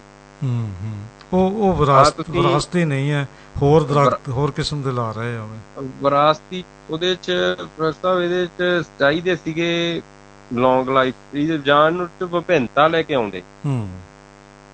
ਇੱਕ ਕਿਸਮ ਜਿਵੇਂ ਸਟੈਂਡ ਜ਼ਿਆਦਾ ਲੱਗ ਰਿਹਾ ਹੁਣ ਸੈਂਟਰ ਚ, ਤਾਂ ਵਧੀਆ ਹੋ ਗਿਆ ਵੀ ਚਲੋ ਕਨੇਰ ਲਾਤਾ, ਜਿਹੜਾ ਆਪਣਾ ਤੁਸੀਂ ਬਠਿੰਡਾ ਅੰਮ੍ਰਿਤਸਰ ਹਾਈਵੇ ਦੇਖ ਲਓ। ਪਰ ਜਿਹੜਾ ਦੂਸਰੇ ਸਾਈਡ ਦੋਵਾਂ ਪਾਸਿਆਂ ਤੇ ਦਰਖਤ ਲੱਗ ਰਿਹਾ, ਉਹਦੇ ਚ ਵਿਭਿੰਨਤਾ ਚਾਹੀਦੀ ਸੀ, ਜਿਵੇਂ ਨਿੰਮਾਂ, ਟਾਹਲੀਆਂ, ਬੇਰੀਆਂ, ਜਾਮਣਾ, ਇਹੋ ਜਿਹੇ ਦਰਖਤ ਨਹੀਂ। ਆਫਟਰ ਆਲ ਉਹਨਾਂ ਕੋਲੇ ਇਹ ਜੇ ਕਿ ਮਹਿਕਮੇ ਹੈ ਜਿਹੜੇ ਸੁਝਾਅ ਦੇ ਸਕਦੇ ਸੀ, ਤੇ ਸਗੋਂ ਇਹ ਕੁਛ ਕਰਕੇ ਤਾਂ ਉਹਨਾਂ ਨੇ ਇੱਕ ਕਿਸਮ ਦੀ, ਮੈਂ ਤਾਂ ਸਮਝਦਾ ਅਨਪੜ੍ਹਤਾ ਦਾ ਸਬੂਤ ਦਿੱਤਾ ਵੀ ਉਹਨਾਂ ਨੇ ਤਾਂ ਕੋਈ ਚੀਜ਼ ਪਲੈਨਿੰਗ ਕੀਤੀ ਨਹੀਂ, ਜਦੋਂ ਕਿ ਉਹਨਾਂ ਕੋਲੇ ਸਗੋਂ ਐਕਸਪਰਟ ਲੋਕ ਹੈ ਵੀ ਕਿਹੜੇ ਕਿਹੜੇ ਦਰਖਤਾਂ ਦੇ ਨਾਲ ਕਿਹੜੇ ਕਿਹੜੇ ਲਾਓਗੇ ਤਾਂ ਵਧੇਰੇ ਕਾਮਯਾਬ ਹੋਣਗੇ। ਬਿਲਕੁਲ ਬਿਲਕੁਲ। ਵੈਸੇ ਦਰਖਤ ਤਾਂ ਹੋ ਰਹੇ ਕਾਮਯਾਬ, ਪਰ ਉਹਨਾਂ ਨੂੰ ਮਤਲਬ ਕਿ ਐਕਸਪਰਟਸ ਦੀ ਰਾਏ ਲੈਣੀ ਚਾਹੀਦੀ ਸੀ। ਉਹਨਾਂ ਨੇ ਇੱਕ ਪੈਨਲ ਬਣਾ ਕੇ ਇਹ ਸਾਰੀ ਪਲਾਂਟੇਸ਼ਨ ਚਾਹੀਦੀ ਸੀ, ਜਿਹਦੇ ਦੇ ਵਿੱਚ ਜਿਵੇਂ ਪ੍ਰੋਫੈਸਰ ਨਿਤਨੇਮ ਸਿੰਘ ਜੀ ਵਰਗੇ ਇਨਸਾਨ ਆ, ਵੀ ਇਹੋ ਜਿਹੇ ਬੰਦਿਆਂ ਨੂੰ ਵਿੱਚ ਲੈ ਕੇ, ਜਿਨ੍ਹਾਂ ਨੇ ਤਪੱਸਿਆ ਕੀਤੀ ਆ ਆਪਣੀ ਭੂਗੋਲਿਕ ਸਥਿਤੀ ਤੇ, ਬਿਲਕੁਲ ਬਿਲਕੁਲ, ਆਪਣੀ ਰੁੱਖਾਂ ਤੇ, ਜੈਵ ਵਿਭਿੰਨਤਾ ਤੇ ਜਿਨ੍ਹਾਂ ਨੇ ਕੰਮ ਇੰਨਾ ਕੀਤਾ, ਉਹਨਾਂ ਬੰਦਿਆਂ ਦੀਆਂ ਜਿਵੇਂ ਸਲਾਹਾਂ ਲੈ ਕੇ ਫੇਰ ਇਹ ਵੱਡੇ ਪੱਧਰ ਦੀਆਂ ਪਲਾਂਟੇਸ਼ਨਸ ਕਰਨੀਆਂ ਚਾਹੀਦੀਆਂ। ਉਹਦੀ ਫਿਰ ਮਾੜੀ ਮੋਟੀ ਭਰਪਾਈ ਵਾਸਤੇ, ਜਿਵੇਂ ਤੁਸੀਂ ਕੁਐਸਚਨ ਕੀਤਾ ਸੀ ਵੀ ਤੁਸੀਂ ਕੀ ਕੀਤਾ, ਆਪਾਂ ਜਿੰਨੇ ਅੱਡੇ ਸੀਗੇ ਉਦੋਂ ਆਪਣੇ ਨਾਲ ਸੁਸਾਇਟੀ ਸੀਗੀ ਭਾਈ ਕਨਈਆ ਕੈਂਸਰ ਰੋਕੋ ਸੇਵਾ ਸੁਸਾਇਟੀ, ਉਹ ਫਿਰ ਅਸੀਂ ਜਿੰਨੇ ਕੁ ਅੱਡੇ ਸੀ ਤੇ ਉੱਥੇ ਪਿਲਕਣਾ ਦੇ ਦਰਖਤ ਲਾਏ ਸੀ ਤਾਂ ਕਿ ਬਈ ਚਲੋ ਛਾਂ ਰਾਹਗੀਰਾਂ ਨੂੰ ਹੋ ਜਾਵੇ। ਠੀਕ ਹੈ ਠੀਕ ਹੈ। ਤੇ ਕਾਫੀ ਸਕਸੈਸ ਵੀ ਹੈਗੇ ਉਹਨਾਂ ਦੇ ਵਿੱਚੋਂ। ਉਹ ਫਿਰ ਬਠਿੰਡੇ ਤੋਂ ਅੰਮ੍ਰਿਤਸਰ ਤੱਕ ਗਏ ਸੀ। ਕਿਸੇ ਟੂ ਵੀਲਰ ਵਾਲੇ ਨੇ ਕੋਈ 5 ਮਿੰਟ ਖੜ ਕੇ ਛਾਵੇਂ ਵੀ ਖੜਨਾ, ਉਹਦੇ ਲਈ ਵੀ ਕਿਤੇ ਛਾਂ ਤਾਂ ਮਿਲ ਜੇ ਉਹਨੂੰ 5-10 ਮਿੰਟ ਰੈਸਟ ਕਰਨ ਨੂੰ। ਠੀਕ ਹੈ, ਪ੍ਰੈਕਟੀਕਲੀ ਉਹ ਗੱਲ ਹੈ ਜੀ, ਇਹਨਾਂ ਨੇ ਅੱਡੇ ਤਾਂ ਬਣਾਏ ਆ ਉਹ ਛੱਤਾਂ ਵਾਲੇ, ਪਰ ਉਹ ਪ੍ਰੈਕਟੀਕਲੀ ਆਪਣੇ ਅੱਡੇ ਹੈ ਨਹੀਂ। ਉਹ ਹੈਗੇ ਆ ਜਿਵੇਂ ਪਿੰਡ ਦਾ ਮੋੜ ਆ ਜੀ ਕੋਈ, ਉਹ ਮੋੜ ਤੋਂ ਅੱਧਾ ਕਿਲੋਮੀਟਰ ਪਾਸੇ ਨਹੀਂ ਪਿੰਡ ਦਾ ਜਿੱਥੇ, ਠੀਕ ਹੈ, ਜਿਹੜਾ ਪਿੰਡ ਦਾ ਮੋੜ ਆ ਫਿਰ ਉੱਥੇ ਹੀ ਖੜਦੇ ਆ ਕੇ ਤਾਂ ਬੰਦੇ, ਤੇ ਬੱਸਾਂ ਵੀ ਉੱਥੇ ਹੀ ਰੁਕਦੀਆਂ ਪ੍ਰੈਕਟੀਕਲੀ। ਮੈਂ ਨਹੀਂ ਕਦੇ ਉਹ ਜਿਹੜੇ ਇਹਨਾਂ ਦੇ ਬੱਸ ਅੱਡੇ ਬਣਾਏ ਆ ਨਾ ਜੀ, ਜਿੰਨੇ ਵੀ ਅੰਮ੍ਰਿਤਸਰ ਤੋਂ ਬਠਿੰਡੇ ਤੱਕ, ਮੈਂ ਅੱਜ ਤਾਈਂ ਨਹੀਂ ਉੱਥੇ ਕਦੇ ਬੱਸ ਖੜੀ ਦੇਖੀ। ਠੀਕ ਹੈ, ਤੇ ਨਾ ਹੀ ਖੜਨੀ ਆ। ਠੀਕ ਹੈ ਠੀਕ ਹੈ, ਕਿਉਂਕਿ ਆਪਣਾ ਜਿਹੜਾ ਕਲਚਰ ਸਿਸਟਮ ਆਪਣੇ ਦੇਸ਼ ਦਾ ਥੋੜਾ ਜਿਹਾ ਫਰਕ ਹੁੰਦਾ ਸਟੇਟ, ਆਪਣੇ ਥੋੜਾ ਜਿਹਾ ਲੋਕ ਉੱਥੇ ਨਹੀਂ ਜੀ, ਹਰ ਪਲੈਨਿੰਗ ਉੱਥੋਂ ਲੋਕਾਂ ਦੇ ਸੁਭਾਅ ਅਨੁਸਾਰ, ਉੱਥੋਂ ਦੀਆਂ ਨੀਡਸ ਅਨੁਸਾਰ, ਉੱਥੋਂ ਦੇ ਵਾਤਾਵਰਨ ਅਨੁਸਾਰ ਬਣਨਾ ਚਾਹੀਦਾ। ਨਾ ਕਿ ਜਿਹੜੀ ਕੋਈ ਥਿਊਰੀ ਬਣੀ ਹੈ ਕਿਤਾਬ ਦੇ ਵਿੱਚ ਉਹਨੂੰ ਇੰਨ ਬਿੰਨ ਲਾਗੂ ਕਰ ਦਿਓ ਤੇ ਉਹ ਫੇਲ ਹੋ ਜਾਂਦੀ ਹਮੇਸ਼ਾ ਹੀ। ਬਿਲਕੁਲ ਜੀ ਬਿਲਕੁਲ, ਇਹਦਾ ਪ੍ਰੈਕਟੀਕਲ ਕੰਮ ਹੀ ਸਾਰਾ ਪ੍ਰੈਕਟੀਕਲ ਹੈ ਜੀ। ਪਲਾਂਟੇਸ਼ਨ ਹੋ ਗਈ ਸਾਰਾ ਕੋਈ, ਇਹਦਾ ਆਪਾਂ ਉੱਥੇ ਬੈਠੇ ਬੈਠੇ ਦਫ਼ਤਰਾਂ ਦੇ ਵਿੱਚ ਨਹੀਂ ਇਹ ਹੋ ਸਕਦੀ। ਇਹ ਤਾਂ ਤੁਹਾਨੂੰ ਇਲਾਕੇ ਦੇ ਵਿੱਚ ਉਤਰਨਾ ਪੈਂਦਾ। ਬਿਲਕੁਲ ਬਿਲਕੁਲ, ਉੱਥੇ ਉਤਰਨਾ ਪੈਂਦਾ, ਦੇਖਣਾ ਪੈਂਦਾ, ਮਿੱਟੀ ਦੇਖਣੀ ਪੈਂਦੀ ਆ, ਸੁਭਾਅ ਲੋਕਾਂ ਦਾ ਦੇਖਣਾ ਪੈਂਦਾ, ਧਰਾਤਲ ਦੇਖਣਾ, ਸਭ ਕੁਝ, ਫੇਰ ਜਾ ਕੇ ਇਹ ਆਪਾਂ ਨੂੰ ਸਕਸੈਸ ਮਿਲਦਾ ਇਸ ਕੰਮ ਦੇ ਵਿੱਚ। ਗੁਰਪ੍ਰੀਤ ਜੀ, ਹੁਣ ਸਾਡੇ ਕੋਲ 6 ਮਿੰਟ ਦਾ ਸਮਾਂ ਹੈ। ਹੁਣ ਤੁਸੀਂ ਤੁਹਾਡੀ ਜਿਹੜੀ ਫਰਦਰ ਪਲੈਨਿੰਗ ਹੈ ਉਹ ਦੱਸੋ ਵੀ ਕੀ ਕੁਛ ਕਰਨਾ ਤੁਹਾਡੇ। ਵੈਸੇ ਤੁਹਾਡਾ ਜਿਹੜਾ ਕੰਮ ਆ ਉਹਦਾ ਤਾਂ ਲਿਮਿਟ ਹੀ ਕੋਈ ਨਹੀਂ, ਉਹ ਤਾਂ ਸਕਾਈਜ਼ ਦੀ ਲਿਮਿਟ ਮੈਂ ਸਮਝਦਾ, ਪਰ ਫਿਰ ਵੀ ਇਹ ਇਮੀਡੀਏਟ ਟਾਈਮ ਲਈ ਤੁਸੀਂ ਕੀ ਤੁਹਾਡੇ ਮਨ 'ਚ ਸਕੀਮਾਂ ਹਨ ਜਿਹੜੀਆਂ ਕਿ ਤੁਸੀਂ ਪਹਿਲਾਂ ਉਹਨਾਂ ਨੂੰ ਅਚੀਵ ਕਰਨਾ ਚਾਹੋਗੇ ਅਤੇ ਫਿਰ ਉਸ ਤੋਂ ਫਰਦਰ ਅੱਗੇ ਚੱਲੋਗੇ। ਇਹ ਬੜਾ ਲਿਮਟਿਡ ਜਿਹਾ ਸਮਾਂ, 5-6 ਮਿੰਟ ਰਹਿ ਗਏ, ਉਹਦੇ 'ਚ ਸਰੋਤਿਆਂ ਨੂੰ ਤੁਸੀਂ ਦੱਸਣ ਦਾ ਧੰਨਵਾਦ ਕਰਾਂਗੇ ਅਸੀਂ। ਅਤੇ ਬਾਕੀ ਤੁਸੀਂ ਆਪਣਾ ਸੰਪਰਕ ਨੰਬਰ ਵੀ ਦੱਸ ਦਿਓ, ਕਿਸੇ ਸਰੋਤੇ ਨੇ ਕੋਈ ਗੱਲ ਪੁੱਛਣੀ ਹੋਵੇ, ਤੁਹਾਨੂੰ ਸਹਿਯੋਗ ਦੇਣਾ ਹੋਵੇ, ਤੁਹਾਨੂੰ ਸ਼ਾਬਾਸ਼ ਦੇਣੀ ਹੋਵੇ, ਉਹ ਦੇ ਸਕਣਗੇ। ਪਹਿਲਾਂ ਆਪਣਾ ਸੰਪਰਕ ਨੰਬਰ ਅਤੇ ਫਿਰ ਦੱਸੋ ਤੁਹਾਡੀ ਅੱਗੇ ਪਲੈਨਿੰਗ ਕੀ ਹੈ। ਹਾਂਜੀ ਪ੍ਰੋਫੈਸਰ ਸਾਹਿਬ, ਸਾਰੇ ਮੈਂ ਦੋਸਤਾਂ ਨੂੰ, ਸਰੋਤਿਆਂ ਨੂੰ ਦੱਸਣਾ ਚਾਹਾਂਗਾ ਕਿ ਬੀੜ ਸੁਸਾਇਟੀ ਦੀ ਜਿਹੜੀ ਮੁਹਿੰਮ ਆ, ਪੰਛੀ ਬਚਾਓ ਫਰਜ਼ ਨਿਭਾਓ, ਰੁੱਖ ਲਾਓ ਧਰਤੀ ਬਚਾਓ, ਤੁਸੀਂ ਵੀ ਇਹਦੇ ਨਾਲ ਜੇ ਜੁੜਨਾ ਚਾਹੁੰਦੇ ਆ ਤਾਂ ਆਪਣਾ ਸੰਪਰਕ ਨੰਬਰ ਹੈ 9501 00588। ਫੇਰ ਬੋਲ ਦਿਓ। ਹਾਂਜੀ, 9501 00588। ਔਰ ਮੇਰੀ ਬੇਨਤੀ ਹੈ ਜਿੰਨੇ ਵੀ ਸਰੋਤੇ ਹੈ ਉਹਨਾਂ ਦਾ ਯਤਨ ਹੋਣਾ ਚਾਹੀਦਾ ਕਿ ਆਓ ਆਪਾਂ ਆਪਣੇ ਰਾਜ ਨੂੰ, ਆਪਣੇ ਸ਼ਹਿਰ ਨੂੰ, ਆਪਣੇ ਦੇਸ਼ ਨੂੰ ਹਰਾ ਭਰਾ ਕਰੀਏ ਤਾਂ ਕਿ ਸਾਨੂੰ ਆਉਣ ਵਾਲੀਆਂ ਪੀੜ੍ਹੀਆਂ ਸੁੱਖ ਦਾ ਸਾਹ ਲੈ ਸਕਣ। ਇਹ ਦੇਸ਼ ਹੈ ਜਿਹੜੇ ਉਹ ਜਿਵੇਂ ਪਹਿਲਾਂ ਸਵਰਗ ਹੁੰਦੇ ਸੀ ਉਹੋ ਜਿਹੇ ਬਣ ਸਕਣ। ਅਤੇ ਹੁਣ ਤੁਸੀਂ ਆਪਣੇ ਫਰਦਰ ਜਿਹੜੀਆਂ ਤੁਹਾਡੇ ਮਨ 'ਚ ਹਨ ਕਿ ਅਸੀਂ ਆਹ ਕੁਝ ਅਚੀਵ ਕਰਨਾ, ਉਹਦੇ ਬਾਰੇ ਦੱਸੋ ਅਤੇ ਫਿਰ ਆਪਾਂ ਆਗਿਆ ਲਵਾਂਗੇ ਜੀ। ਸਾਹਿਬ, ਇੱਕ ਜਿਵੇਂ ਇੰਨੀ ਆਪਣੀ ਗੱਲਬਾਤ, ਬਹੁਤ ਤੁਹਾਡਾ ਸ਼ੁਕਰੀਆ ਜਿਹੜਾ ਇੰਨਾ ਮੈਸੇਜ ਆਪਣਾ ਪਹੁੰਚਾਇਆ ਦੱਸਿਆ। ਤਾਂ ਇੱਕ ਜਿਹੜੀ ਗੱਲ ਮੇਨ ਇਹਦੇ ਵਿੱਚ ਰਹਿੰਦੀ ਆ ਉਹ ਪ੍ਰੋਫੈਸਰ ਹੈਗੀ ਆ ਵੀ ਸਾਡੀ ਜਿਹੜੀ ਇੱਕ ਇਹ ਸੋਚ ਬਣੀ ਆ ਵੀ ਕੋਈ ਪੰਛੀ ਜਿਹੜਾ ਕੋਈ ਜ਼ਖਮੀ ਹੋ ਜਾਂਦਾ ਜਾਂ ਕਿਸੇ ਬਿਮਾਰ ਆ ਕੁਦਰਤੀ ਹਾਲਾਤਾਂ ਦੇ ਵਿੱਚ, ਤੇ ਉਹ ਅਣਗੌਲਿਆ ਨਾ ਰਵੇ। ਤਾਂ ਲੋਕਡਾਊਨ ਦੇ ਦੌਰਾਨ ਇਹ ਲੋਕਾਂ ਦੇ ਵਿੱਚ ਫਰਕ ਨਜ਼ਰ ਆਇਆ। ਤਾਂ ਸਾਨੂੰ ਦੂਰੋਂ ਫੋਨ ਆਏ ਵੀ ਪੰਛੀ ਇੱਥੇ ਬਿਮਾਰ ਆ, ਅਸੀਂ ਪਹੁੰਚਾ ਦਿੰਦੇ ਤੁਹਾਡੇ ਕੋਲੇ। ਤਾਂ 125 ਦੇ ਕਰੀਬ, 125 ਦੇ ਕਰੀਬ ਪੰਛੀ ਇਹਨਾਂ ਪਿਛਲੇ 3 ਮਹੀਨਿਆਂ ਦੌਰਾਨ ਹੀ ਆਪਾਂ ਜਿਹੜਾ ਟ੍ਰੀਟਮੈਂਟ ਕਰਕੇ ਉਹ ਦਰੁਸਤ ਕਰਕੇ ਦੁਬਾਰਾ ਛੱਡੇ। ਬਹੁਤ ਅੱਛਾ। ਤੇ ਇੱਕ ਤਾਂ ਸਾਡੇ ਜਿਹੜੇ ਪੰਛੀ ਮਾਹਿਰ ਆ ਡਾਕਟਰ ਸ਼ੰਕਰ ਸ਼ਰਮਾ ਜੀ, ਉਹਨਾਂ ਵੱਲੋਂ ਇਹ ਨਿਰੰਤਰ ਸੇਵਾਵਾਂ ਜਾਰੀ ਹੈ ਉਹਨਾਂ ਦੀਆਂ। ਤੇ ਇੱਕ ਮੈਂ ਸਾਰੇ ਦੋਸਤਾਂ ਨੂੰ ਇਹ ਅਪੀਲ ਵੀ ਕਰਦਾ ਬਈ ਜੇ ਤੁਹਾਨੂੰ ਵੀ ਕਿਤੇ ਲੱਗਦਾ ਵੀ ਇਹੋ ਜਿਹੀ ਹਾਲਤ ਦੇ ਵਿੱਚ ਪੰਛੀ ਆ ਤੇ ਉਹਨੂੰ ਅਣਗੌਲਿਆ ਨਾ ਕਰੋ, ਕਿਉਂਕਿ ਉਹਦੀ ਬਹੁਤ ਵੈਲਿਊ ਆ ਜੈਵ ਵਿਭਿੰਨਤਾ ਦੇ ਵਿੱਚ ਜੀ, ਆਪਣੇ ਕੁਦਰਤੀ ਚੱਕਰ ਦੇ ਵਿੱਚ ਜੀ। ਤੇ ਇਹ ਨੁਕਸਾਨੇ ਜਾ ਰਹੇ ਜ਼ਿਆਦੇ ਆਪਣੇ ਮਨੁੱਖੀ ਕਾਰਜਾਂ ਕਰਕੇ ਇਹਨਾਂ ਦਾ ਹੋ ਰਿਹਾ, ਕਿਉਂਕਿ ਡੈਂਸ ਫੋਰੈਸਟ ਨਾ ਹੋਣ ਕਰਕੇ ਹਨੇਰੀਆਂ ਦਾ ਵੀ ਵੱਧ ਸ਼ਿਕਾਰ ਹੋ ਜਾਂਦੇ ਆ, ਸਭ ਕੁਛ ਆ। ਤੇ ਤੁਸੀਂ ਜਿਹੜਾ ਬੀਡ ਸੁਸਾਇਟੀ ਦੇ ਨਾਲ ਸੰਪਰਕ ਕਰਕੇ ਜਾਂ ਤੁਸੀਂ ਸਾਡੇ ਕੋਲੇ ਪੰਛੀ ਪਹੁੰਚਾ ਸਕਦੇ ਹੋ, ਜਾਂ ਅਸੀਂ ਤੁਹਾਨੂੰ ਉੱਥੇ ਹੀ ਤੁਸੀਂ ਟਰੀਟ ਕਰ ਸਕੋਗੇ। ਕੋਸ਼ਿਸ਼ ਕਰਾਂਗੇ ਵੀ ਤੁਹਾਨੂੰ ਦੱਸਣ ਦੀ, ਜੇ ਤੁਸੀਂ ਦੂਰ ਬੈਠੇ ਆ ਤਾਂ ਟੈਲੀਫੋਨ ਤੇ ਵੀ ਸੁਝਾਅ ਦੇ ਸਕਦੇ ਹੋ। ਟੈਲੀਫੋਨ ਦੇ ਉੱਤੇ ਅਸੀਂ ਤਾਂ ਪਲੱਸ WhatsApp ਦੇ ਉੱਤੇ ਵੀ ਕਈਆਂ ਦਾ ਜਿਹੜਾ ਸਕਸੈਸਫੁਲ ਟ੍ਰੀਟਮੈਂਟ ਕਰਵਾਤਾ ਇਹਨਾਂ ਦਿਨਾਂ ਦੇ ਦੌਰਾਨ। ਬਹੁਤ ਅੱਛਾ। ਔਰ ਸਭ ਤੋਂ ਪੰਛੀਆਂ ਲਈ ਚਾਈਨਾ ਡੋਰ ਹੈ ਜਿਹੜੀ, ਇਹ ਸਭ ਤੋਂ ਘਾਤਕ ਸਿੱਧ ਹੋ ਰਹੀ ਹੈ। ਔਰ ਸਾਨੂੰ ਚਾਹੀਦਾ ਜਿੱਥੇ ਸਾਡਾ ਯਤਨ ਹੋਵੇ ਇਸ ਨੂੰ ਡਿਸਕਰੇਜ ਕੀਤਾ ਜਾਵੇ, ਇਸ ਨੂੰ ਰੋਕਿਆ ਜਾਵੇ। ਸਭ ਡੋਰ ਦੋਵੇਂ ਹੀ ਮਾੜੀਆਂ ਵੈਸੇ ਤਾਂ। ਪੰਛੀ ਤਾਂ ਇੰਨੀ ਤਾਕਤ ਨਹੀਂ ਹੁੰਦੀ ਕਿ ਦੂਜੀ ਡੋਰ ਵੀ ਸਹਾਰ ਸਕੇ, ਠੀਕ ਹੈ, ਪਰ ਚਾਈਨੀਜ਼ ਡੋਰ ਕੀ ਹੈ, ਪਲਾਸਟਿਕ ਆ, ਇਹ ਨਸ਼ਟ ਨਹੀਂ ਹੁੰਦੀ। ਦੂਜੀ ਚਲੋ ਸਮਾਂ ਪੈ ਕੇ ਗਲ ਖੁੱਲ ਜਾਂਦੀ ਆ ਉਹ।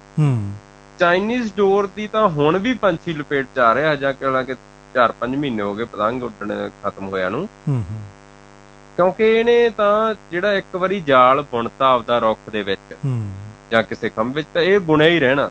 ਬਿਲਕੁਲ।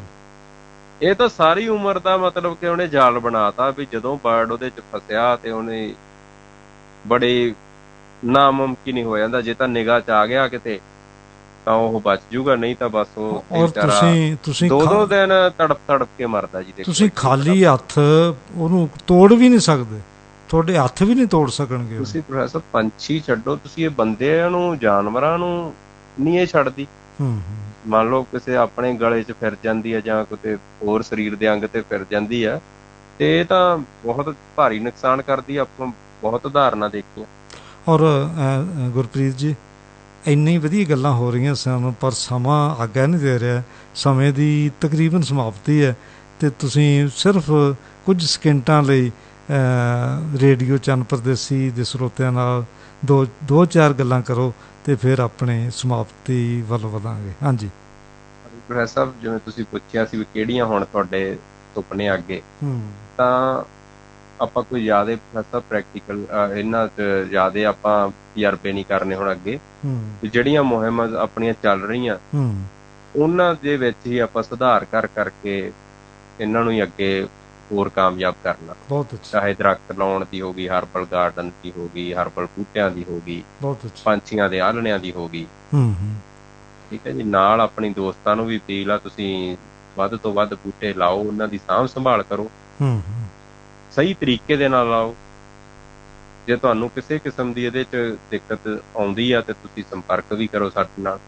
ਬਹੁਤ ਅੱਛਾ। ਬੂਟੇ ਆਪਣੀ ਸੁਸਾਇਟੀ ਤੁਹਾਨੂੰ ਪ੍ਰੋਵਾਈਡ ਵੀ ਕਰੂਗੀ। ਬਹੁਤ ਅੱਛਾ। ਤੇ ਜੇ ਹੋ ਸਕਿਆ ਤੇ ਅਸੀਂ ਤਾਂ ਤੁਹਾਨੂੰ ਪਤਾ ਵੀ ਅਸੀਂ ਜਾ ਕੇ ਵੀ ਉੱਥੇ ਬੂਟੇ ਲਵਾ ਆਵਾਂਗੇ। ਆਉਂਦੇ ਬਿਲਕੁਲ।